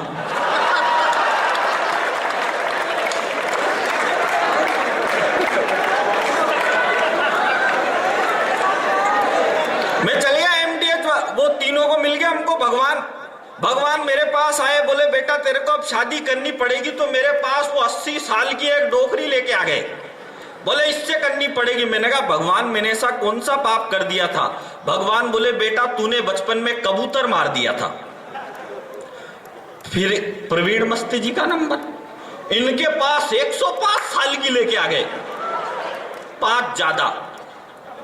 ये भी बोले भगवान मैंने ऐसा कौन सा पाप कर दिया था? बोले तेरे को शादी करनी पड़ेगी इससे। बोले भगवान मैंने ऐसा कौन सा पाप कर दिया था? बोले बेटा तूने भी बचपन में कबूतर मार दिया था। फिर एमडीएच वाले बाबूजी का नंबर, भगवान उसके पास 21 साल की दीपिका पादुकोण जैसी चोरी लेके आ गए। और मैंने कहा भगवान ये कौन सा अन्याय है? ये एमडीएच वाले बाबूजी ने ऐसा कौन सा पुण्य का काम कर दिया था? तो भगवान बोले बेटा इन्होंने कुछ नहीं किया, दरअसल इस लड़की ने बचपन में कबूतर मार दिया था। देखो आप सब मस्ती के मूड में आओ और हंसो, मेरे को आपके ठाके चाहिए, ऐसे हंसो जैसे भांग खा के आए हो। मस्ती से, क्योंकि आदमी और जानवर में एक ही फर्क होता है साहब, हंसने का। आपने कभी किसी गधे को हंसते हुए नहीं देखा होगा। दुनिया में केवल इंसान है जो हंस सकता है। अगर कोई गधा हंसना चालू कर दे तो समझ जाओ वो इंसान बनने वाला है, और इंसान अगर हंसना बंद कर दे तो समझ जाओ ये परमानेंट बनेगा। और मैं कहता हूं जो मस्त रहता है वो कभी स्वर्ग में नहीं जाता, बल्कि जहां जाता है वहीं स्वर्ग बना देता है। मैं आपकी इस विवेकानंद यूनिवर्सिटी को स्वर्ग बनाने के लिए आया हूं। इतना कहना चाहता हूं कि कलम की रोशनी से मैं तिमिर का द्वंद्व लिखता हूं। डॉक्टर हमारे के राम साहब ने मुझे यहाँ बुलाया, बगड़िया जी ने यहाँ पर बुलाया, हमारे बड़े प्रिय दोस्त हमारे गांव के ही हैं, उन्होंने मेरे को यहाँ पे बुलाया, विजय शंकर शर्मा जी ने, मैं उन सबको धन्यवाद देता हूँ। और ये जो विवेकानंद यूनिवर्सिटी आपने इस पे नाम रखा है, मैं केवल इतना कहना चाहता हूँ कि कलम की रोशनी से मैं तिमिर का द्वंद लिखता हूँ, हेलो हाय कोई बोले तो मैं जय हिंद लिखता हूँ। यहाँ सब लोग कहते हैं ये लड़का तो दीवाना है, मैं हर बच्चे की किस्मत को विवेकानंद लिखता हूँ। बहुत बढ़िया भाई, बहुत बढ़िया, बहुत बढ़िया। अच्छा, मैं आपको बताऊं साहब, हिंदुस्तान में आप देखना, आजकल नेताओं के बयान भी बिल्कुल समझ में नहीं आते। कोई भी नेता कोई सा भी बयान दे जाता है। अभी पिछले दिनों दिल्ली में एक नेता ने कहा कि दिल्ली में एक गरीब आदमी 5 रुपए में पेट भर के खाना खा सकता है। तो मैं बोले, नेताजी झूठ काहे को बोल रहे हो? दिल्ली में आजकल 10 रुपए तो पेट खाली करने के लग जाते हैं। नरेंद्र मोदी जी ने कहा कि मैं हिंदुस्तान के घर घर में शौचालय बनवाऊंगा। फिर थोड़े दिन बाद बोले कि न मैं खाऊंगा न मैं खाने दूंगा। अब मैं बोले, यार जब ना आप खाओगे न खाने दोगे तो फिर घर घर में शौचालय बनवाने की जरूरत क्या है? अच्छा, मैं आपको बताऊं, मैं किसी भी राजनीतिक पार्टी का आदमी नहीं हूं, न मैं भाजपा का आदमी हूं न मैं कांग्रेस का आदमी हूं। आदमी तो मैं मेरी लुगाई का भी नहीं हूं। मैं तो वैसा ही हूं जैसे अन्ना हजारे, अब्दुल कलाम थे, जयललिता, उमा भारती, मायावती, राहुल गांधी, सलमान खान और नरेंद्र मोदी आधे। अगले का कंफर्म ही नहीं हो रहा है इस आदमी को मैं कौन सी लिस्ट में रखूं। और मैं तो कहता हूं मोदी जी से, मैंने कहा मोदी जी जितना देश से प्यार करते हो उतना पत्नी से भी प्यार कीजिए। और अगली लाइन में लगे कि सुरेश अलबेला ने इस विवेकानंद यूनिवर्सिटी में कोई सही बात कहने की कोशिश की है, तो ये जितने भी लोग यहाँ पर उपस्थित हैं, एक एक आदमी मुझे दोनों हाथ ऊपर उठाकर तालियों से बताना कि मैंने सही बात कही है। मैं कहता हूं मोदी जी से, मैंने कहा मोदी जी जितना देश से प्यार करते हो उतना पत्नी से भी प्यार कीजिए और हिंदुस्तान के लिए 4-5 मोदी और तैयार कीजिए। वाह वाह वाह वाह वाह, ये पॉजिटिव बात हो। निकला बड़ा ही फाड़ू, पंजे का एक साड़ू, पोचा लगा चुका है दिल्ली में एक झाड़ू। मोदी ने फेसबुक को भी झंडा दे दिया है, मायावती के हाथी ने अंडा दे दिया है। सबको पकड़ के लाओ और इतना तो बताओ क्या चिंता ता चिता चिता चिंता ता ता चिंता ता चिता चिता चिंता ता ता। हो चिकनी कमर पे तेरी मेरा दिल फिसल गया, स्ट्रॉन्गली ये जादू तेरा मुझ पे चल गया।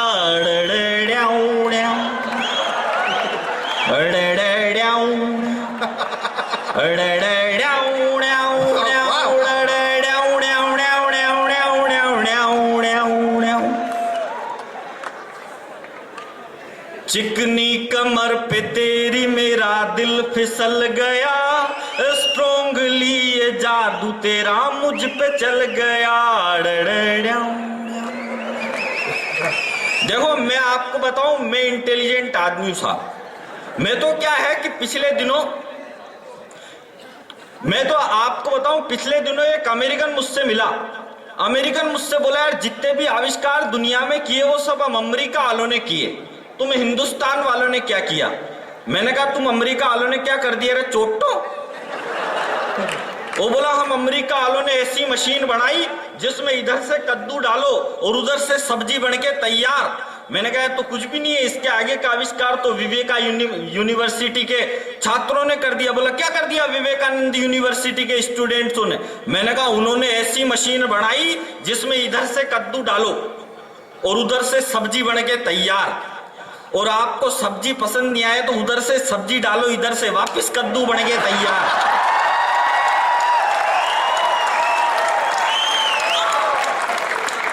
दुनिया में विवेकानंद यूनिवर्सिटी जैसा तो स्टूडेंट ही नहीं मिल सकता।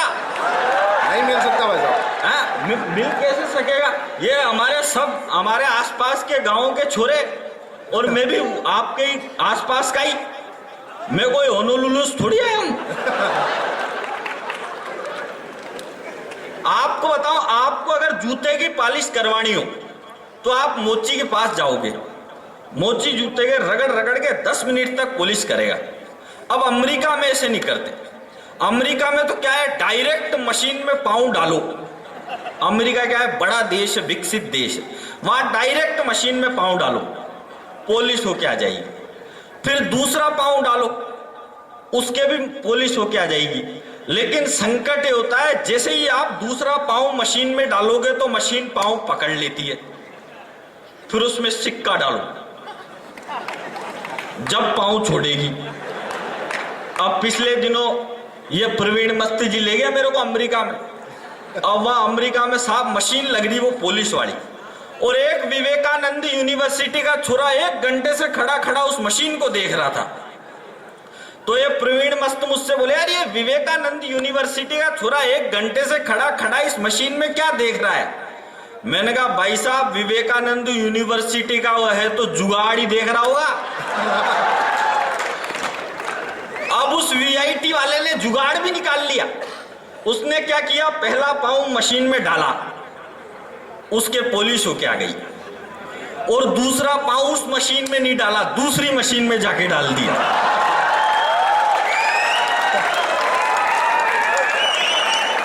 उसके फ्री में ही पॉलिश हो गई।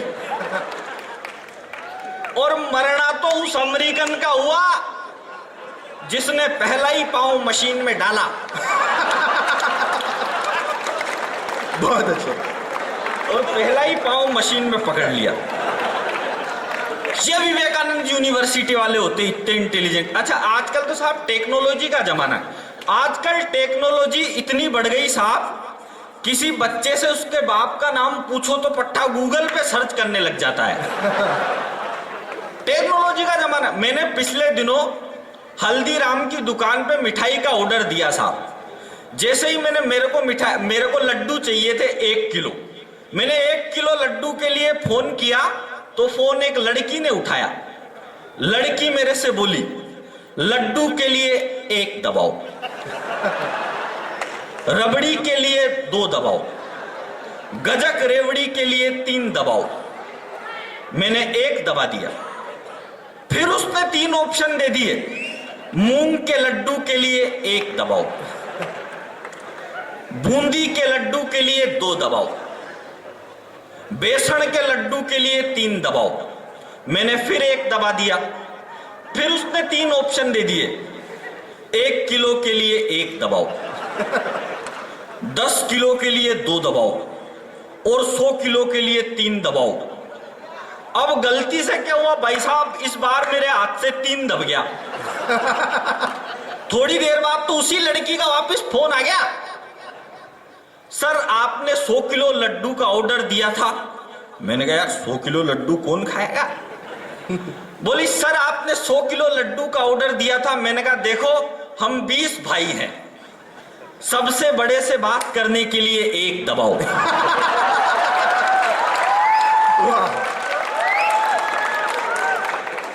जैसा देश होता है वैसा भेष कर लेना चाहिए आदमी को। यार अपन काहे को टेंशन पाले, पूरा देश टेंशन में। अमेरिका ने सबको परेशान कर रखा है साहब, और अमेरिका ज्यादा इसने कर रखा है, पड़ोस में कौन सा है अपने, पाकिस्तान।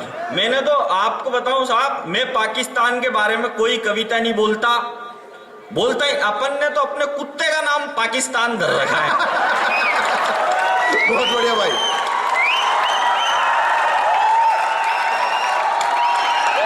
और क्या भाई साहब, जब भी मन में आए 2 लाख 2 मस्तरों कौन टेंशन वाले।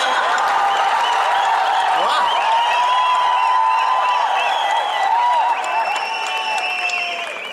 वो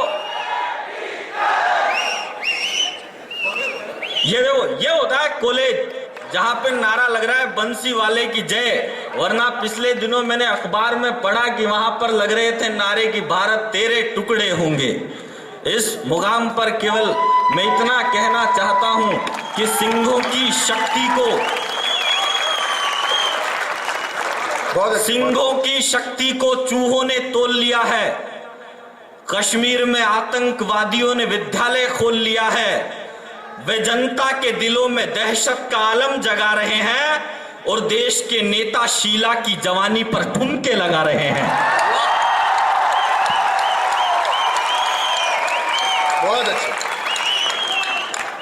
लोग मन में आए जो ही बोल रहे वो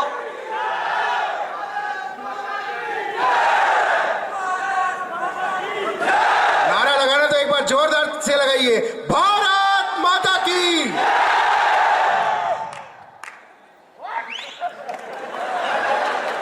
बहुत बढ़िया। सिंगो, अच्छा मैं आपको बताऊं साहब, वो बिलावल भुट्टो कहता है कि हम हिंदुस्तान से पूरा का पूरा कश्मीर लेके रहेंगे। बिलावल भुट्टो बोला कि हम हिंदुस्तान से पूरा का पूरा कश्मीर लेके रहेंगे। अब उस बेवकूफ को कौन समझाए? बेवकूफ पूरा तो हमारे खुद के पास ही नहीं है। सही बात। पूरा खासे दे यार तेरे को। और उधर वो नवाज शरीफ कहता है हम आतंकवाद के खिलाफ ठोस कदम उठाएंगे। एक बार में लगा लेगा, अपन बाद में जाऊंगा जब लगवाऊंगा। तू डट तो सही। अबे अपन लगाएंगे यार, अपन एक ही पार्टी के आदमी है। और तेरी कसम, तू तो ऐसा लग रहा है जैसे मेरा बड़ा होके साडू ही बनेगा।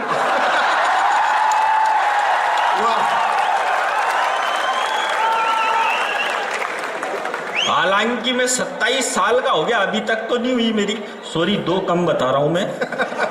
उससे क्या है कि होने के चांसेस बने रहते हैं। और ऐसे कॉलेज वॉलेज में जाओ तो कम ही बतानी चाहिए। सही है।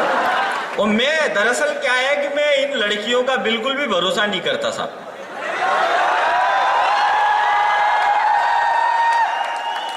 आप देखना, इन लड़कियों को सब जगह नौकरी मिलती है। डॉक्टर भी बन गई, प्रधानमंत्री भी बन गई, और फिर भी ठूस ठूस के महिला आरक्षण दे रहे हैं। हाँ, एक बार मेरे को कभी कभी तो ऐसा लगता है जैसे यार हम पुरुषों को तो डायरेक्ट यूट्यूब से ही डाउनलोड कराएं। इन लड़कियों को सब जगह नौकरी मिलती है, प्रधानमंत्री बन गई, इंजीनियर भी बन सकती है। एक जगह इन लड़कियों को कभी भी जॉब नहीं मिलती, और वो जगह होती है फायर ब्रिगेड। क्योंकि लड़कियों का काम आग लगाना होता है, आग बुझाना नहीं होता। बहुत बढ़िया, बहुत बढ़िया।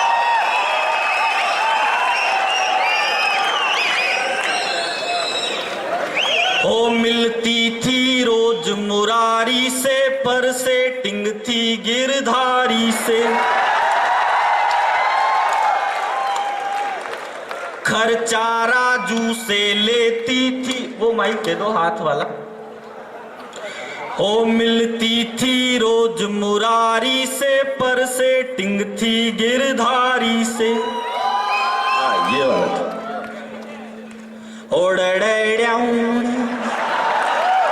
ये वाला तो आधा ही रह गया था यार, इसको भी तो पूरा करूंगा। और एक बात बताए, हैं?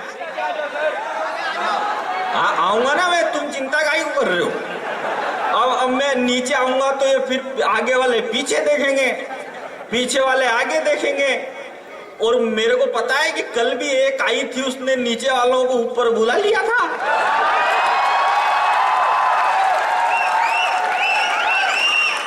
सारी न्यूज लेके चलता हूं मैं, क्योंकि मैंने पहले ही बता दिया आपको, मैं बम्बई से नहीं आया, मैं चौथ का बरवाड़ा से आया हूं। अपने को कोई संकट नहीं है, अपनी टीआरपी पे कोई फर्क नहीं पड़ता। मैं तो 35-40 बार जाने कौन कौन से देशों में जा चुका, और ये रोज फोन करते हैं मेरे को, यहाँ आओ वहाँ आओ। मैंने कहा यार मेरे को इंडिया में ही शो से टाइम नहीं मिलता, मैं खाई को अमेरिका लंदन वंदन रोता फिरूं। और वैसे अपने माजड़े भी ऐसे ही है कि अपन इंडिया में ही ढंग की बात करते हैं। अब वो आमिर खान बोला, आमिर खान बोला मेरी लुगाई कहती है कि अपने को देश में रहने से डर लगता है, मेरी लुगाई कहती है देश छोड़ दो। भाई साहब 10 साल से ये प्रवीण मस्त की लुगाई कह रही है दारू छोड़ दे। तभी तो पी के मस्त हो रखे हैं ये। हाँ तो दारू नहीं छूट रही उससे, और वो कह रहा है देश छोड़ दो। और मैं कहता हूं साहब, हिंदुस्तान में जिस भी औरत को अपने पति के रहते हुए अगर रहने में डर लगता है तो उसे देश नहीं, सबसे पहले अपना पति छोड़ देना चाहिए। बहुत अच्छे। ये 25-25 करोड़ के हीरो जब ऐसे बोलते हैं तो बड़ा, वो अजय देवगन साहब वो सिंघम नाम की पिक्चर बनाई उन्होंने, और एक विज्ञापन कर रहे हैं, विमल खाओ दाने दाने में केसर का दम, और मैं कहता हूं विमल खाओ दाने दाने में कैंसर का दम। विमल काई को खिला रहे हो यार तुम युवा पीढ़ी को, इनको अच्छी चीजें फल फ्रूट खाने की कहो, उसका कोई ऐड नहीं कर रहा, और ये कोल्ड ड्रिंक के ऐड कर रहे हैं, ये विमल के ऐड कर रहे हैं, तब थोड़ा सा दुख होता है। इसलिए मैं इस युवा पीढ़ी के बीच में बहुत सारी अच्छी बातें करना चाहता हूं। कोई प्रॉब्लम नहीं है सर? नहीं, कोई ऐसी कोई बात नहीं है, सब देश में बढ़िया ही चल रहा है, यहाँ असहिष्णुता का कोई माहौल नहीं है। और जो होगा मैं सब संभाल लूंगा पकड़ पकड़ के इनको। वो अमेरिकन की बात बता रहा था मैं आपको, ये लाइट जलाती तो मेरे माथे में। देखो मैं आपको बताऊं, आदमी के सर पे जिंदगी में 2 ही औरतें हाथ घुमाती है। किसी ने घुमाया तो नहीं घुमाया। आदमी के सर पे जिंदगी में 2 ही औरतें हाथ घुमाती है, एक माँ और दूसरी बीवी। जब माँ माथे पे हाथ घुमाती है तो बाल बढ़ते हैं,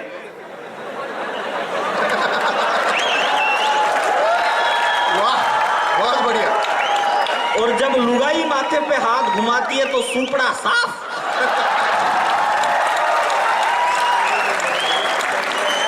बीच में 2-4 तो ऐसे फंसे जिनको देख के ऐसा लग रहा है जैसे पूरे मोहल्ले वालियों ने हाथ घुमा रखा है।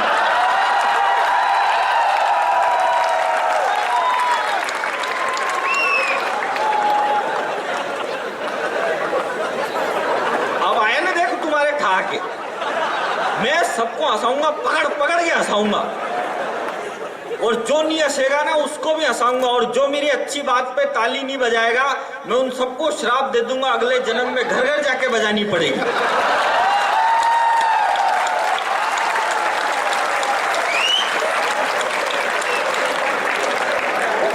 सर कहां जा रहे हो? सर जा रहे हैं, कोई बात नहीं, ये वहीं जाके आएंगे जहां थोड़ी देर पहले मैं गया था। उसमें क्या नई बात है यार, घंटे 2 घंटे में सबको ही जाना पड़ता है। अच्छा आदमी क्या है, सबसे ज्यादा अपनी लुगाई से दुखी रहता है, सही बता रहा हूं? बिल्कुल सही बता रहे। पत्नी को इंग्लिश में कहते हैं वाइफ। वाइफ की स्पेलिंग होती है WIFE, और इसकी फुल फॉर्म होती है without information fighting every time.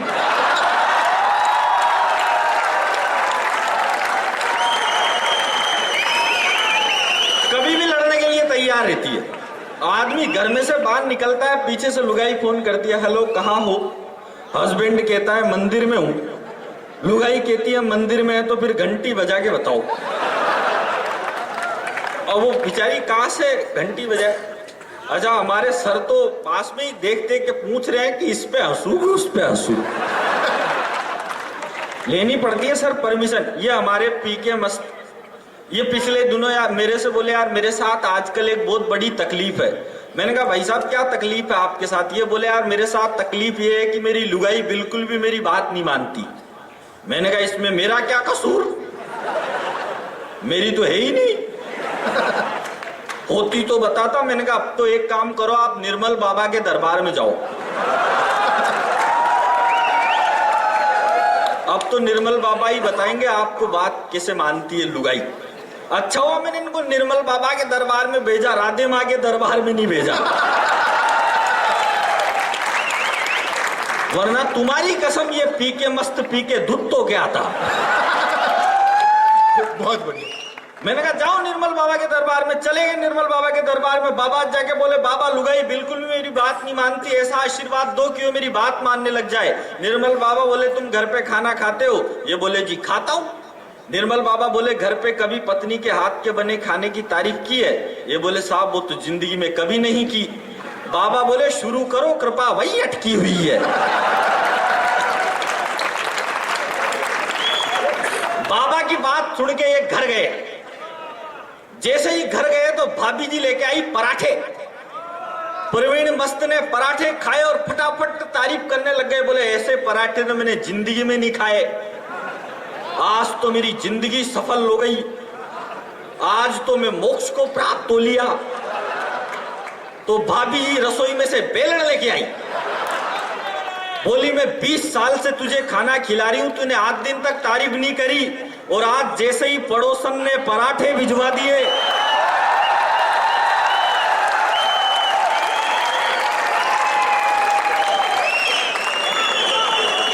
तो तू मोक्ष को प्राप्त हो लिया।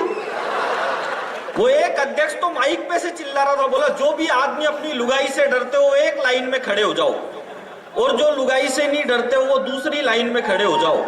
तो लुगाई से डरने वालों की लाइन 5 किलोमीटर लंबी हो गई, और लुगाई से नहीं डरने वालों की लाइन में केवल एक आदमी खड़ा था, यही।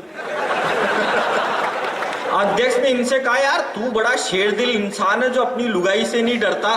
तो ये बोला फालतू फोकट की बात मत करो अध्यक्ष साहब, मैं तो इसलिए खड़ा हूं क्योंकि मेरी वाली मुझसे बोल के गई है यहां से एक कदम भी हिल गया तो तेरी दोनों टांगे तोड़ दूंगी।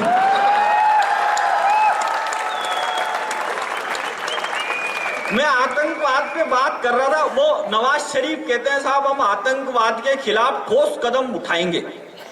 नवाज शरीफ कहते हैं हम आतंकवाद के खिलाफ ठोस कदम उठाएंगे। भाई साहब ऐसा सुन के मेरे को ऐसा लगता है जैसे सनी लियोनी करवा चौथ का व्रत रखने जा रही हो। बहुत बढ़िया। नवाज शरीफ काहे को कहे? और बहुत सारे कह रहे हम देश छोड़ देंगे, लुगाई के कहने से देश ही छोड़ रहा अगला। जो भक्तों की ना माने ऐसे भगवान चले जाएं, जो भक्तों की ना माने ऐसे भगवान चले जाएं, अहंकार की चादर में लिपटे अभिमान चले जाएं, और जिनको भारत की धरती पर रहने से डर लगता है हिंदुस्तान छोड़ करके वो पाकिस्तान चले जाएं।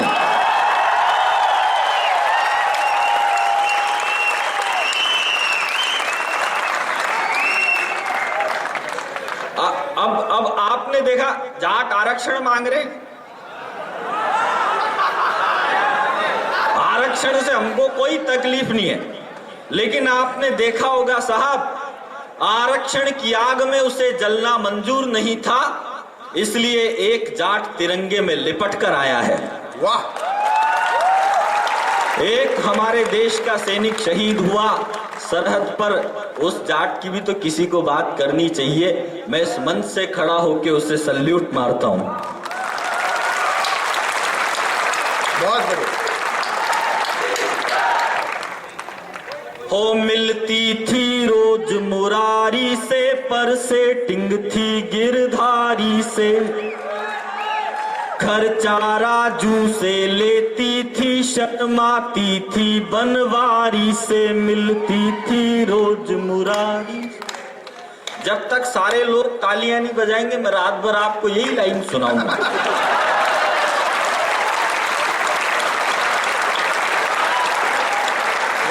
ओ मिलती थी रोज मुरारी से, पर सेटिंग थी गिरधारी से,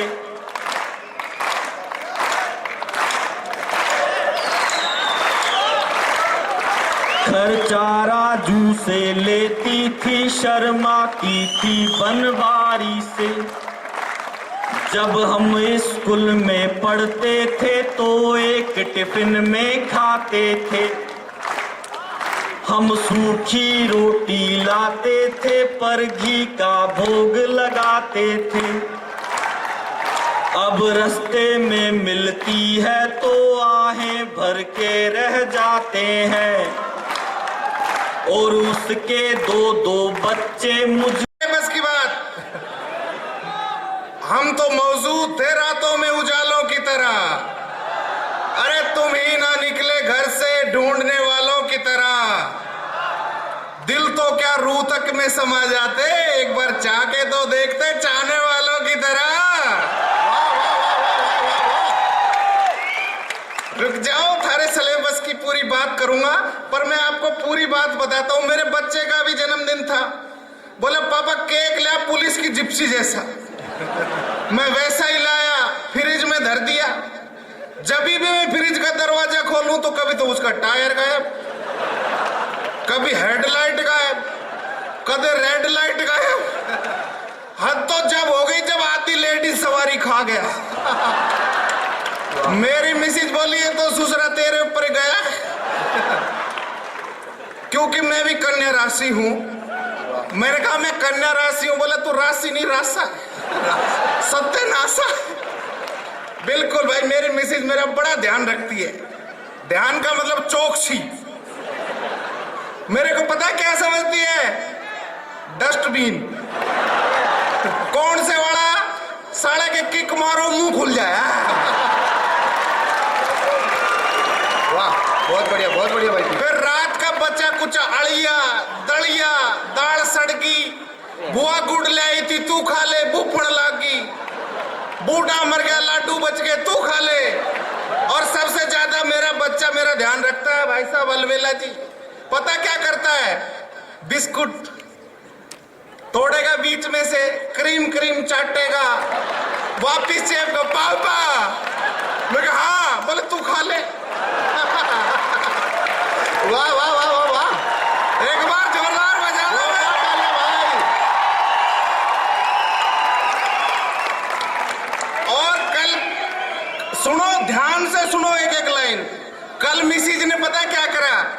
सुबह 4 बजे ही कोणी मारी। मैं बड़ा राजी होया। अरे आगे तो सुनो मेरा बापो। कोणी मारते ही बोल रही है, मैं बड़ा खुश हुआ। बोला दूध लिया? मेरे को दूध की डोली दे दी। मैं दूध की डोली ले लेके आगे जा रहा। आगे गया तो आंख मसलता जा रहा था, कुत्ते की पूंछ में पैर पड़ गया, 12 इंजेक्शन लग गए। फिर मैंने दूध लाके जैसे ही रखा तो आदमी की एक फितरत है, काम कराया तो दर्शाना भी चाहिए।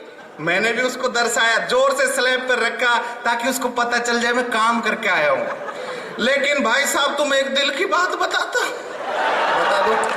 मिसिज अगर हंस के देखे और पुलिस अफसर या कोई भी अफसर हंस के देखे तो उसमें मत समझ लेना प्यार करेगा, वो अगला आदेश देगा। मेरे को बोली आगे, मैं कहा हाँ आगे। बोले ना तातो भी कर दे। भाई साहब मैंने उसके गुदड़े लगाया उसको जरा मैंने उसको गरम करा। गरम करते ही मिसिज कुछ ना कुछ कमी निकालेगी। बोल रही है तूने छाना नहीं दिखता है। और मेरे को गुस्सा तो बहुत आ रहा है, पर गुस्से में आदमी क्या करता है? टॉयलेट में घुस जाता है। मैं भी घुस गया। लेकिन भाई साहब ये मत समझ लेना टॉयलेट में मिसिज की नजर आपको नहीं देख रही, उसकी एक्सरे नजर आप पे ही है। और जैसे ही आप करे कराए पे पानी क्यों फेर रहा है टॉयलेट में, रुक जा। अब जैसे ही मैं सोचा अब तो गैल छूट गई। बाहर से आवाज आ रही है 2 बार फ्लैश चलाना। अब इंसान की फितरत होती है, कोई काम बताए तो गुस्सा आता है। मेरे को भी आया। मैंने वो टॉयलेट का फ्लैश पकड़ के यूं करा तो वो बाहर आ गया, पूरा पानी पानी। मैंने बड़ी मुश्किल से मैनेज करके उसमें लगा के चेपी चापी बाहर आया। बाहर में ऐसे आया जैसे कुछ नहीं हुआ हो। बाहर आते ही मैं वॉश बेसिन पर हाथ धो रहा हूं कि मिसिज देख तो नहीं रही। इधर उधर करके देखा, मिसिज नहीं देख रही थी, पर ये मेरी गलत फहमी थी। जैसे ही मैं हाथ धो के मुड़ा, बोला तूने साबुन नहीं लगाई। इतनी नजर रखती है भाई साहब, पोछा भी मारती है तो मैं ऐसे जाता हूं जैसे लैंडमाइन बिछा रखी हूं। लेकिन मैं तुम्हें एक बात बताता हूं सर, मैंने सबसे पहली बार बर्फी जब चखी थी जब आप जैसे पढ़े लिखे लोग हमारे घर आए थे। मेरे पापा की अंतरात्मा जगा करती जब कोई पढ़ा लिखा आया करता, अफसर आया करता। वो बोले बेटे बर्फी नमकीन लिया, मैं लाता, खिलाता। पर क्या होता है, जो वीआईपी आदमी होता है वो वीआईटी वाले ऐसे वीआईपी पता कैसे होते हैं, ये बर्फी पूरी नहीं खाते, छोड़ देते हैं। और छोटी हुई चीज मुझे बहुत अच्छी लगती है। भाई साहब, मैं छोटा सा बालक, ध्यान से सुनना, मैंने बर्फी उठा के जैसे ही खाई मेरे को बड़ा मजा आया। 25 साल पहले की बर्फी ओरिजिनल, बिल्कुल मुंह में शहद सा घुल गया। अब मेरे को आदत पड़ गई, कोई मेहमान मेरे जैसा आए जिसको पापा चाय भी नहीं पिलाना चाहे, मैं उसकी तरफ पापा के सामने ही पूछता, मैं पापा इस खातर बर्फी ले आऊं? अब सामने पूछोगे तो बाप की हिम्मत है जो मना कर दे। मेरे पापा बुरी सी शक्ल बना कहते हैं, ऐसे सोचते होंगे साला मनूस औलाद कहां से आई है। बिल्कुल बुरी सी शक्ल बना के कहते हैं लिया। उनकी ये वेदना मुझे जब समझ में आई जब मैं खुद बाप बना। बच्चे ऐसी ऐसी डिमांड करते हैं। फिर मैं देखो हलवाई के बर्फी तलवा के, धर्मपाल हलवाई हमारे गांव में बर्फी हलवाई तलवाई, और फिर ऐसे रास्ते से जाता जो कोई मिल नहीं जाए, फिर इधर देखता उधर देखता, पैकेट खोला, अरे एक बर्फी, भाई तेरी मेहनत की बढ़ती है। जैसे ही खाता तो मैं सोचता यार ये अकेली जीजी बात किससे करके एक और खा ले। ऐसे करते करते पाओ जीजी पेट में, आओ बहन करवा चौथ की कथा सुनाए। रुक जाओ, बाद में बजाना सुनते रहो, अभी एक बार सुन लो इसको, पूरी सीरीज मजेदार है। उसके बाद भाई साहब सीन बदलने लगे। अब मैं जैसे ही तुलवा के घूमता तो छोटा भाई खड़ा मिलता, तुलवा ले गए, मगर पार्टनरशिप ये तो अंतिम समय तक सेधेगी। उसके बाद में धीरे धीरे बर्फियों का इतना दास हो गया। और फिर मैं मेहमान के सामने क्या करता, बैठक में जैसे ऐसी टेबल होती उस पर रख देता, खुद जंगले में खड़े होकर कड़पता, अब ये सारी नहीं खा जाए। कई मेहमान ऐसे होते हैं जो मेरे जैसे बेसब्रे, वो सलाद भी दोनों हाथ से खाते हैं और प्लेट भी खा जाए, ऐसे बुरे मेहमान। लेकिन कई मेहमान सर आप जैसे वाकई पढ़े लिखे अच्छे अफसर लोग होते हैं, वो बर्फी को ऐसे खाते हैं जैसे बिल्कुल मामूली सी। दूसरे शब्दों में कहो तो बर्फी को ऐसे खाते हैं जैसे उसकी मांग भर रहे हो, जाओ जीवती रहो सदा सुहागन रहो। लेकिन साहब इसमें एक सबसे बड़ा लोचा पता क्या हुआ, मैं जब पुलिस में भर्ती हो गया तो पापा बोले अरे लड़की वाले फोन कर रहे हैं, जा देख का जा, ये सीन देखना, उसके लिए बात करिए मैंने सारी। बोला मैं पापा मैं तो कलेक्टर बनूंगा। बोला तेरा बाप भी बने, तू ऐसा कर लड़की देख का। मैं ये जूती मारेगा यार, देख लो। अब सीन देखना है साहब, हम उसके देखने गए लड़की को, लेकिन पापा ने एक बात और समझाई थी, बोले बेटे सबकी बहन बेटी अपनी बहन बेटी। मैं सोचा सबकी बहन बेटी अपनी बहन बेटी तो मैं देखूंगा क्या। रुक जा भाई, सीन देख ले, सीन फिर और हंसूंगा, सीन बहुत खतरनाक। सामने लड़की, बीच में मेज, मेज पे बर्फी और अपना पूरा ध्यान बर्फियों पे। भविष्य जाए भाड़ में, अपन खाएंगे बर्फी। और ये भाई साहब बेरहम हाथ गांव का ऐसा आता है, जब बर्फियों की तरफ बढ़ता है तो 5-7 पीस लिए बिना नहीं टलता। अब ये सुरेश भाई बड़ा एक्टर हो गया था तो इसके मैंने कोट पैंट मांग लिए। अब मैं जैसे ही मैंने बर्फियों पे हाथ रखा, वो लड़की जो नीचे देख रही थी ऊपर देखने लगी, मेरी चोरी पकड़ में आ गई। लड़की बहुत सियानी थी, लड़की वाकई सियानी होती है, माताएं बहनें बहुत सियानी होती हैं। उसने मेरी तरफ देखा और आंखों आंखों में कहा चेप दे। अब सुन ले, रुक जा लास्ट बात। उसके बाद क्या हुआ, जब चला के ऑफर मिल जाए तो इंडियन की आत्मा जाग जाती, बोला अब नहीं खानी। मेरी भी जगी, मगर यार अब ये बर्फी खानी नहीं। लेकिन गांव का हाथ कह रहा है कि बर्फी छोड़ भी मत। अब मैं धर्म संकट में, फिर मेरे दिमाग लगाया, मैं कोट तो भाई का है, गोल करो और धरो, रास्ते में खा लेंगे। लेकिन भाई साहब इनकी अति मत करना कोई चीज की। मैं तो इसलिए आपको समझा रहा हूं क्योंकि मैं भी आपकी तरह एक गांव का बालक हूं। हम गाय भैंस पालते थे, फिर हमारी भैंस का वो छोटा बच्चा पाडा मर भी गया था। दांत मत पाड़ो, हमारे घर में हादसा हो गया था। सबसे बड़ा हादसा तो ये हुआ, मेरी दादी बोली बेटा तेरी शकल पाडे में मिलती। अच्छा सच्ची सच्ची बताओ किस किस को लगता है मेरी शकल भैंस जैसी है, हाथ खड़ा करो। देख लो भाई, मैं कहता हूं कि भाई भाई को पहचान ही लेता है। वाह, बहुत बढ़िया भैया, बहुत बढ़िया। भाइयों को प्रणाम करता हूँ। लेकिन भाई साहब सुनो, आज तो 5-7 बहनें भी मिल गई है और मेरा तो कुड़मा यहाँ बैठा है, मैं गांव में पैसे यूं ही भेज रहा हूँ। फिर मेरी दादी बोली बेटा डब्बू तो मेरे नाक वाक बया कर दो। मैं कहा बेटा अपनी भैंस का पाडा मर गया, तू ऐसा कर भैंस को गुड़ की डली चटा तो भैंस समझ जाएगी उसका बच्चा जिंदा है। अब मैं रोज भैंस को गुड़ देता तो भैंस मुझे ऐसे देखती जैसे अपना ही लाला आ गया, और कभी कभी तो यूं चाट भी लेती है। और तुम्हें पता है जब भैंस चाटती है तो ताकत आती है, जैसे यहाँ चाटती तो यहाँ चाटती तो यहाँ, थोड़ी देर में तुम्हें माइकल जैक्सन होकर निकल लिया करता। लेकिन आपको मैं बताऊं, जब मेरे को ज्यादा भैंस का दूध मिला तो मेरी शकल भैंसियाई हो गई, आईब्रो पडियाई हो गई। अगर मैं आईब्रो बनवाता तो एक भैंस बिकती, अगर मैं वैक्स कराता तो पूरा तबेला ही बिक जाता। लेकिन मैंने ऐसा कुछ नहीं किया। लेकिन मैं आजकल ऑब्जर्व करता हूं तो जो शहर की अल्ट्रा मॉडर्न माएँ होती है ना, उनको बच्चा बहुत साफ सुथरा चाहिए, रिन से धुलोड़ा ऐसा बच्चा चाहिए। उसके लिए वो क्या करेंगी, केसर खाएंगी, बादाम खाएंगी, पिस्ते घिसते घिसते, और तो और वो ऐसे ऐसे बच्चों के पोस्टर लगाएंगी, लाल बच्चों के, अंग्रेज बच्चों के, गाजरी बच्चे, टमाटरी बच्चे।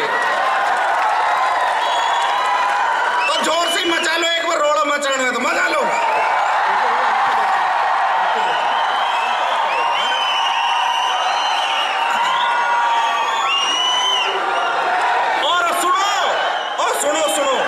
उन पोस्टरों को माए देखेगी तो बिल्कुल लाल लाल चिल्लू चिल्लू टमाटर बालक होएगा। लेकिन जब मैं हुआ था, जब ऐसी कोई व्यवस्था नहीं, अपनी मम्मी, गांव की मम्मी, देसी मम्मी, वो सारे दिन भैंसों को देखा करती, तो सारा रिजल्ट भी ऐसा ही निकलेगा। चलो मैं जाते जाते अपने भाई को सुनेंगे अपन खूब, क्योंकि बहुत बड़े स्टार हैं भाई। पूरे विश्व में जब भी लाफ्टर फॉर चैंपियन बने थे तब से लेके और पूरे मतलब विश्व में इनकी डिमांड रहती है। हम भाग्यशाली हैं कि आज सुरेश अलबेला जी हमारे बीच में। एक बार जोरदार ताली बजा के इनके सम्मान में लगना चाहिए।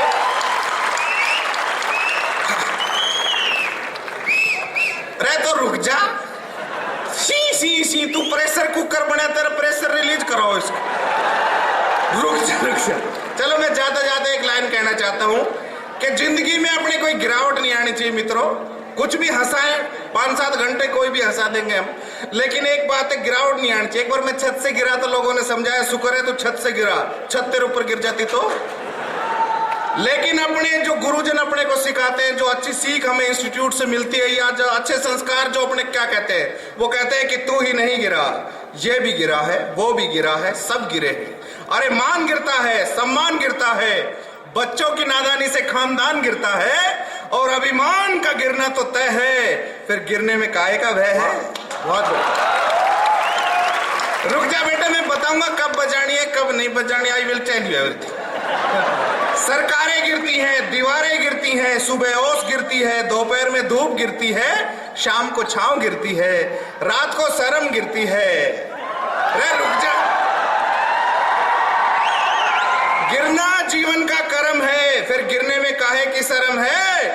और जिंदगी के हर क्षेत्र में गिरावट जारी है, अब तो तेरे उठने की बारी है। और वो तो उठ गया था जो फिसल के गिरा था, वो ना उठ सका जो नजरों से गिरा था। वाह, बहुत तो मेरे दोस्तों, हर जगह से गिरना, नजरों से मत गिरना, नजरों से मत गिरना।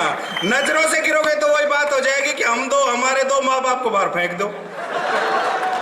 पर जब जब ये फॉर्मूला दोहराया जाएगा तो 4 का योग ही आएगा, और माँ बाप को फेंकने वाले एक दिन तेरा भी नंबर आएगा।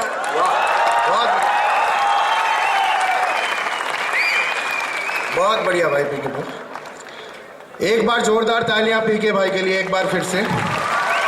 दोस्तों इस बीच मेरे पास वापस फोन आ गया मोदी जी का, एक बार बात कर लेता हूं मैं दोस्तों। हाँ मोदी जी कहाँ पहुंचे? भाइयों बहनों, मैं आपके कैंपस में हूँ। कैंपस में है, अब तक आए कैसे नहीं? देखिए मुझे लल्लन जी ने रोक लिया था। लल्लन जी ने? चलिए अभी कहाँ पहुंचे हो आप? जी पीछे मुड़ के देखिए, मैं आ गया हूँ। पीछे? लगता है मोदी जी को टाइफाइड हो गया। दोस्तों एक बार जोरदार तालियों से स्वागत कीजिए भाई श्याम रंगीला, जिनका आजकल मोदी जी का वीडियो बहुत वायरल हो रहा है। ये मोदी जी की बहुत अच्छी मिमिक्री कर रहे हैं। एक बार जोरदार तालियों के साथ स्वागत कीजिए श्याम रंगीला का। मित्रों नमस्कार, मैं हूं श्याम रंगीला और मैं अपने राजस्थान के श्री गंगानगर से हूं। जयपुर में रहता हूं, बाकी टाइम फेसबुक पे रहता हूं। जयपुर वालों ने मेरे से पूछ लिया कि भाई साहब आपके गंगानगर की खासियत क्या है। मैंने कहा भाई साहब जब आप उधर जाओगे 4 बंदे अगर इकट्ठे बीड़ी पीते मिल जाए, समझ लेना गंगानगर आ गया। तो मोदी जी का वीडियो आपने देखा होगा। मोदी जी ने कहा कि मित्रों मैं गोलगप्पे वाले के पास गया। मैंने कहा गोलगप्पे वाले भाई साहब 5 रुपए के गोलगप्पे खिला दो। उसने कहा मोदी जी 4 आएंगे। मैं जरा आपसे पूछना चाहता हूं, क्या 5 रुपए के 4 ही गोलगप्पे आना चाहिए क्या? क्या 5 रुपए के 8 आने चाहिए कि नहीं आने चाहिए? और मित्रों मेरे उस आश्वासन के बाद मेरी सरकार बनी। मैंने लोकसभा में बिल लेकर के आया, लेकिन विपक्ष की पार्टी ने उसे खारिज कर दिया। मित्रों मैंने गाना सुना, बीड़ी पी के नुक्कड़ पे बैठ तेरा किया रे। मैं जरा आपसे पूछना चाहता, मैं उस व्यक्ति से पूछना चाहता, और मैंने पूछा। मैंने कहा क्या बीड़ी पीने के बाद में आपने बीड़ी कचरा पात्र में डाली कि नहीं डाली? बहुत बढ़िया भाई। मित्रों उस व्यक्ति ने कहा नहीं डाली। मैं आपसे जवाब चाहता हूं, मैं उस व्यक्ति से जवाब चाहता हूं, क्या बीड़ी कचरा पात्र में नहीं डालनी थी क्या? क्या नहीं डालनी थी क्या? मैं आपसे जवाब चाहता हूं। मित्रों मैंने एक ही गाना नहीं सुना, मैंने और भी गाने सुने। मैंने सुना तेरी गलियां मुझको भाए तेरी गलियां। मुझे लगा कि उस लड़की से पूछना चाहिए कि उस लड़के को तेरी गलियां क्यों भा रही है। उसने कहा मेरी गली में स्वच्छता है। एक पुराना गाना था, तेरे चेहरे से नजर नहीं हटती, नजारे हम क्या देखें। मुझे लगा कि उस वक्त, मेरी बात सुनिए जरा, बात पे ध्यान दीजिएगा, उस वक्त अगर चेहरे से नजर हट जाती तो क्या ये नजारे दिखाते क्या? क्या ये नजारे दिखाते क्या? मैं जरा आपसे कहना चाहता हूं मेरे भाइयों बहनों, मित्रों स्वच्छता रखिए। बहुत बहुत धन्यवाद। इसके बाद राहुल गांधी जी भी आ गए। देखिए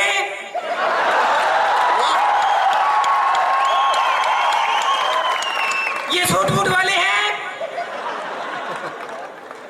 ये गोलगप्पे सस्ते करने की बात करते हैं, ये आम आदमी की बात करते हैं, लेकिन ये लोकसभा में बिल लेकर के नहीं आए। अगर लेकर के आते तो मैं खुद गोलगप्पे खाने जाता हूं, मैं उन्हें तो सस्ता कर ही देता। तो दोस्तों हर आदमी का एक अलग स्टाइल होता है। बाबा रामदेव का अलग स्टाइल है। बाबा रामदेव जी से कुछ भी पूछ लो सबसे पहले हंसेंगे वो। अब उनसे मीडिया वाले ने पूछा बाबा जी आपने खाना खाया?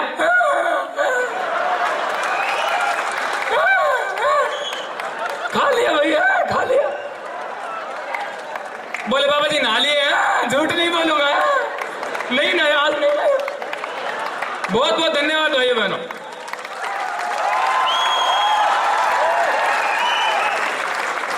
बहुत बढ़िया भाई श्याम रंगीला। अब दोस्तों जिस चीज का आपको इंतजार था, जिस हस्ती का आप लोगों को इंतजार था, जिस हस्ती का पूरे वीआईटी को इंतजार था, वो पल आने वाला है और वो हस्ती हमारे बीच आने वाली है। तो दोस्तों उनको बुलाने के लिए मैं 4 पंक्तियां बोलूंगा कि हंसी की दुनिया में इनका है बोलबाला, ताली बजाने का इनका अंदाज है निराला, और हंसा हंसा के आप सबको कर देगा गेला। दोस्तों, एक बार अपनी जोरदार तालियों से स्वागत कीजिए। यह है वन एंड ओनली सुरेश अलबेला।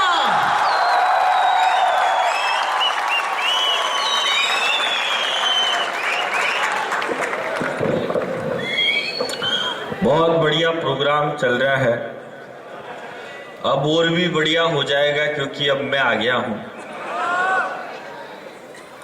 ये यार तुम इतने सारे इधर काई को खड़े हो रे भाई, इधर उधर देखो। मैं आपको बताऊं, महान वैज्ञानिक डार्विन का सिद्धांत है कि हम शरीर के जिन अंगों का प्रयोग नहीं करते वो धीरे धीरे लुप्त हो जाया करते हैं।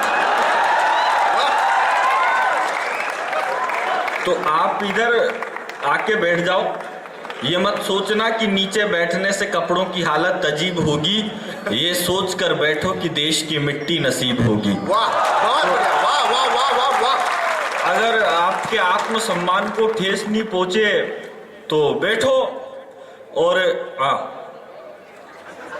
खींचो, फोटो खींच लो फटाफट, पर ऐसा मत कर देना ऊपर ऊपर तो सुरेश अलबेला और नीचे आलिया भट्ट। देखो, मैं आपसे इसलिए कह रहा था क्योंकि ज्यादा देर खड़े रहने से पांव भारी हो जाते हैं और ये पुरुषों के लिए बिल्कुल भी अच्छे संकेत नहीं है। बहुत बढ़िया। देखो, मैं आपके बीच में आपको ज्यादा लंबी लंबी कविताएं नहीं सुनाऊंगा। लंबी कविताएं सुनाने से बहुत सारे संकट हो जाते हैं। अभी मैंने पिछले दिनों दिल्ली में लंबी कविता सुना दी, तो लंबी कविता सुनाने का दुष्परिणाम यह हुआ कि लंबी कविता सुन के सामने बैठा मुख्य अतिथि मर गया। पुलिस मेरे को पकड़ के अदालत में ले गई। जज बोला कि तूने ज्यादा लंबी कविता सुना के हमारे अतिथि को मार दिया, अब तुझे फांसी पे लटकाया जाएगा, तेरी कोई अंतिम इच्छा हो तो बता। मैंने कहा, जज साहब, वो अतिथि तो मेरी आधी कविता सुन के ही मर गया, अब मैं आपको पूरी कविता सुनाना चाहता हूं। बहुत बढ़िया। भगवान कसम, विवेकानंद यूनिवर्सिटी वालों, मेरी बहुत सारी कविताएं 10 साल से आधी अधूरी चल रही है। अगर तुमने ढंग से तालियां नहीं बजाई तो मैं सारी यही पूरी कर दूंगा। बहुत बढ़िया। मैं एक एक लाइन में बात करूंगा, मैं ज्यादा लंबी लंबी माथा फोड़ी की आपके बीच में बात नहीं करूंगा। अपनी हर बात एक लाइन में खत्म हो जाती। मैं यहाँ तो क्या है, आप बहुत इंटेलिजेंट आदमी हो। मैं तो जैसे ही यहाँ यूनिवर्सिटी में आया, एक बच्चे से मैंने पूछ लिया, मैंने कहा, बेटा पिताजी क्या करते हैं? बोला, हम 10 भाई बहन हैं। वाह वाह वाह वाह वाह वाह।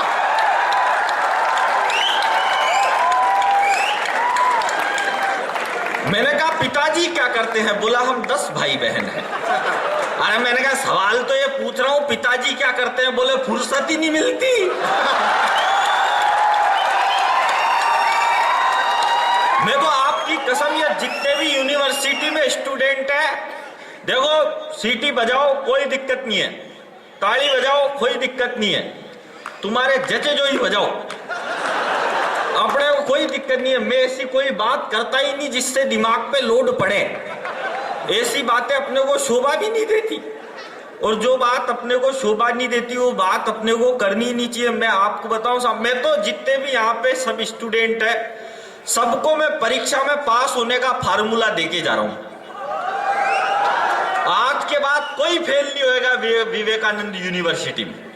मैं जब 5वीं 6ठी क्लास में पढ़ता था तो मैं पूरी कॉपी खाली छोड़ता था। पहला पन्ना खाली, दूसरा पन्ना खाली, तीसरा पन्ना खाली, चौथा पन्ना खाली, और एंड के पेज पे लिखता था, मास्टर तूने तेरी माँ का दूध पिया है तो पास करके दिखा।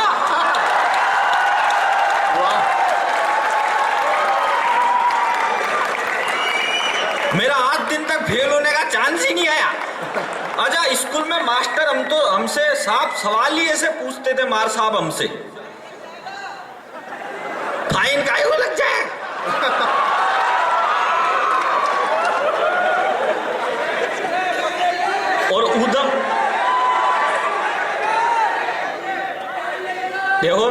बात सुनो, मैं तो तुमको अभी बहुत सारे फार्मूले दूंगा, ये तो एक ही है।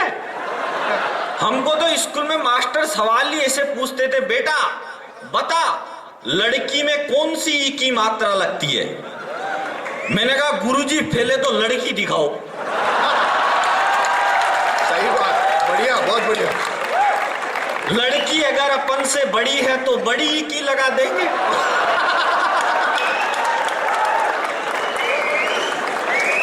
छोटी हो तो छोटी ई की लगा देंगे। इसमें टेंशन कौन पड़े।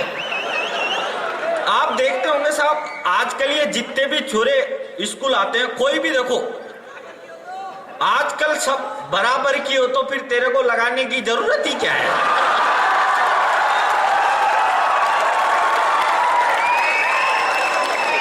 बावड़े बराबर की हो तो फिर मात्रा लगाने की जरूरत नहीं है, ब्याह रचाने की जरूरत है।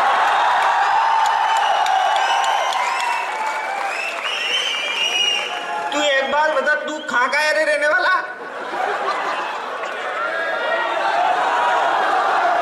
टोंक कहीं लागे टोंक का। और मैं भी तुम्हारे पड़ोस का। अब जैसे क्या है साहब, कोई भी बड़ा कवि हो जाता है ना, यूं कहता है मैं कल दिल्ली से आया, मैं कल मुंबई से आया, परसों मैं कनाडा जाऊंगा, फिर मैं अफ्रीका जाऊंगा। मैं ऐसे नहीं कहता साहब। मैं तो आपको सही बात बता दूं, मैं तो चोथ का बरवाड़ा के एक गांव, चोथ का बरवाड़ा सवाई माधोपुर में है, और मैं चोथ का बरवाड़ा से आया हूं, और भगवान कसम में वापिस भी चोथ का बरवाड़ा ही जाऊंगा। क्योंकि एक बात बताओ, अपन दिल्ली मुंबई कलकत्ता घूमते फिरे और हमारे घर के सामने दूसरे घूमते फिरे, क्या मतलब है इस बात से? जहाँ के है वहां को बताने की जरूरत क्या है? अपन इतने बड़े हो गए कि हमको हमारा गांव का नाम लेने में भी शर्म आने लगी। इसलिए क्या है कि शर्माने की कोई जरूरत नहीं है आजकल। अच्छा, ये तो ऐसा बोल रहा था साहब, ये ऐसा इंटेलिजेंट आदमी है, बोलने वाला है, मकान की दीवार सूंघ के पता कर लेता है कि अंदर कितनी लड़कियां रहती है।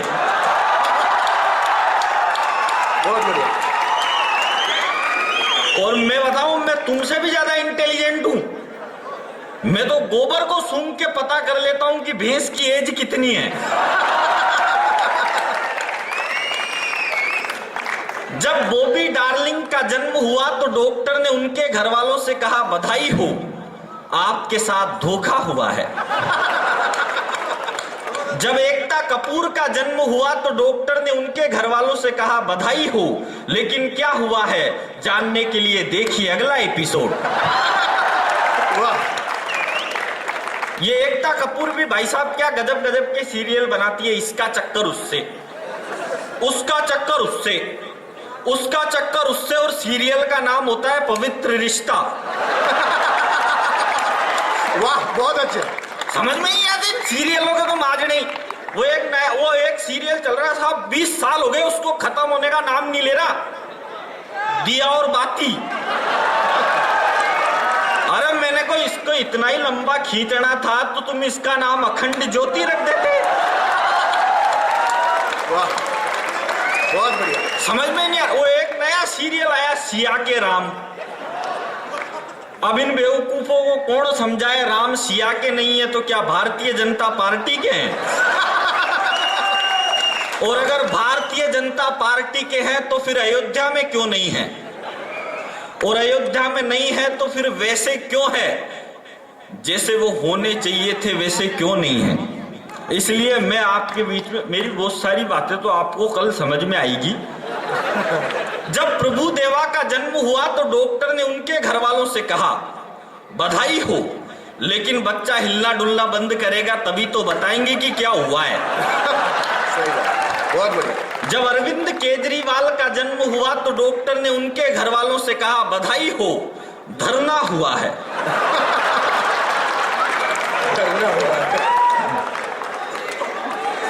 जब नारायण दत्त तिवारी का जन्म हुआ तो डॉक्टर ने उनके घर वालों से कहा बधाई हो, डायरेक्ट बाप पैदा हो लिया। थोड़ी देर बाद तो अस्पताल की सारी नर्सें इधर उधर भागने लग गई। मैंने एक नर्स से पकड़ के पूछा, मैंने कहा भाग क्यों रही हो, क्या हुआ?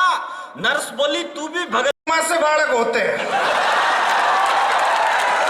चुपचाप बैठे रहो, तो फिर दिक्कत आ जाएगी। बहुत बढ़िया। अरे वो गाना ये बता रहे थे ना लाला, कौन सा?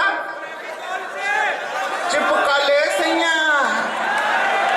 इस गाने में खराबी है भाई। एक बात बता, फेविकोल से लकड़ी चिपकती है, लड़की थोड़ी। और एक और ज्ञान की बात बताता हूं, ये गाना जरूर किसी खाती ने लिखा है।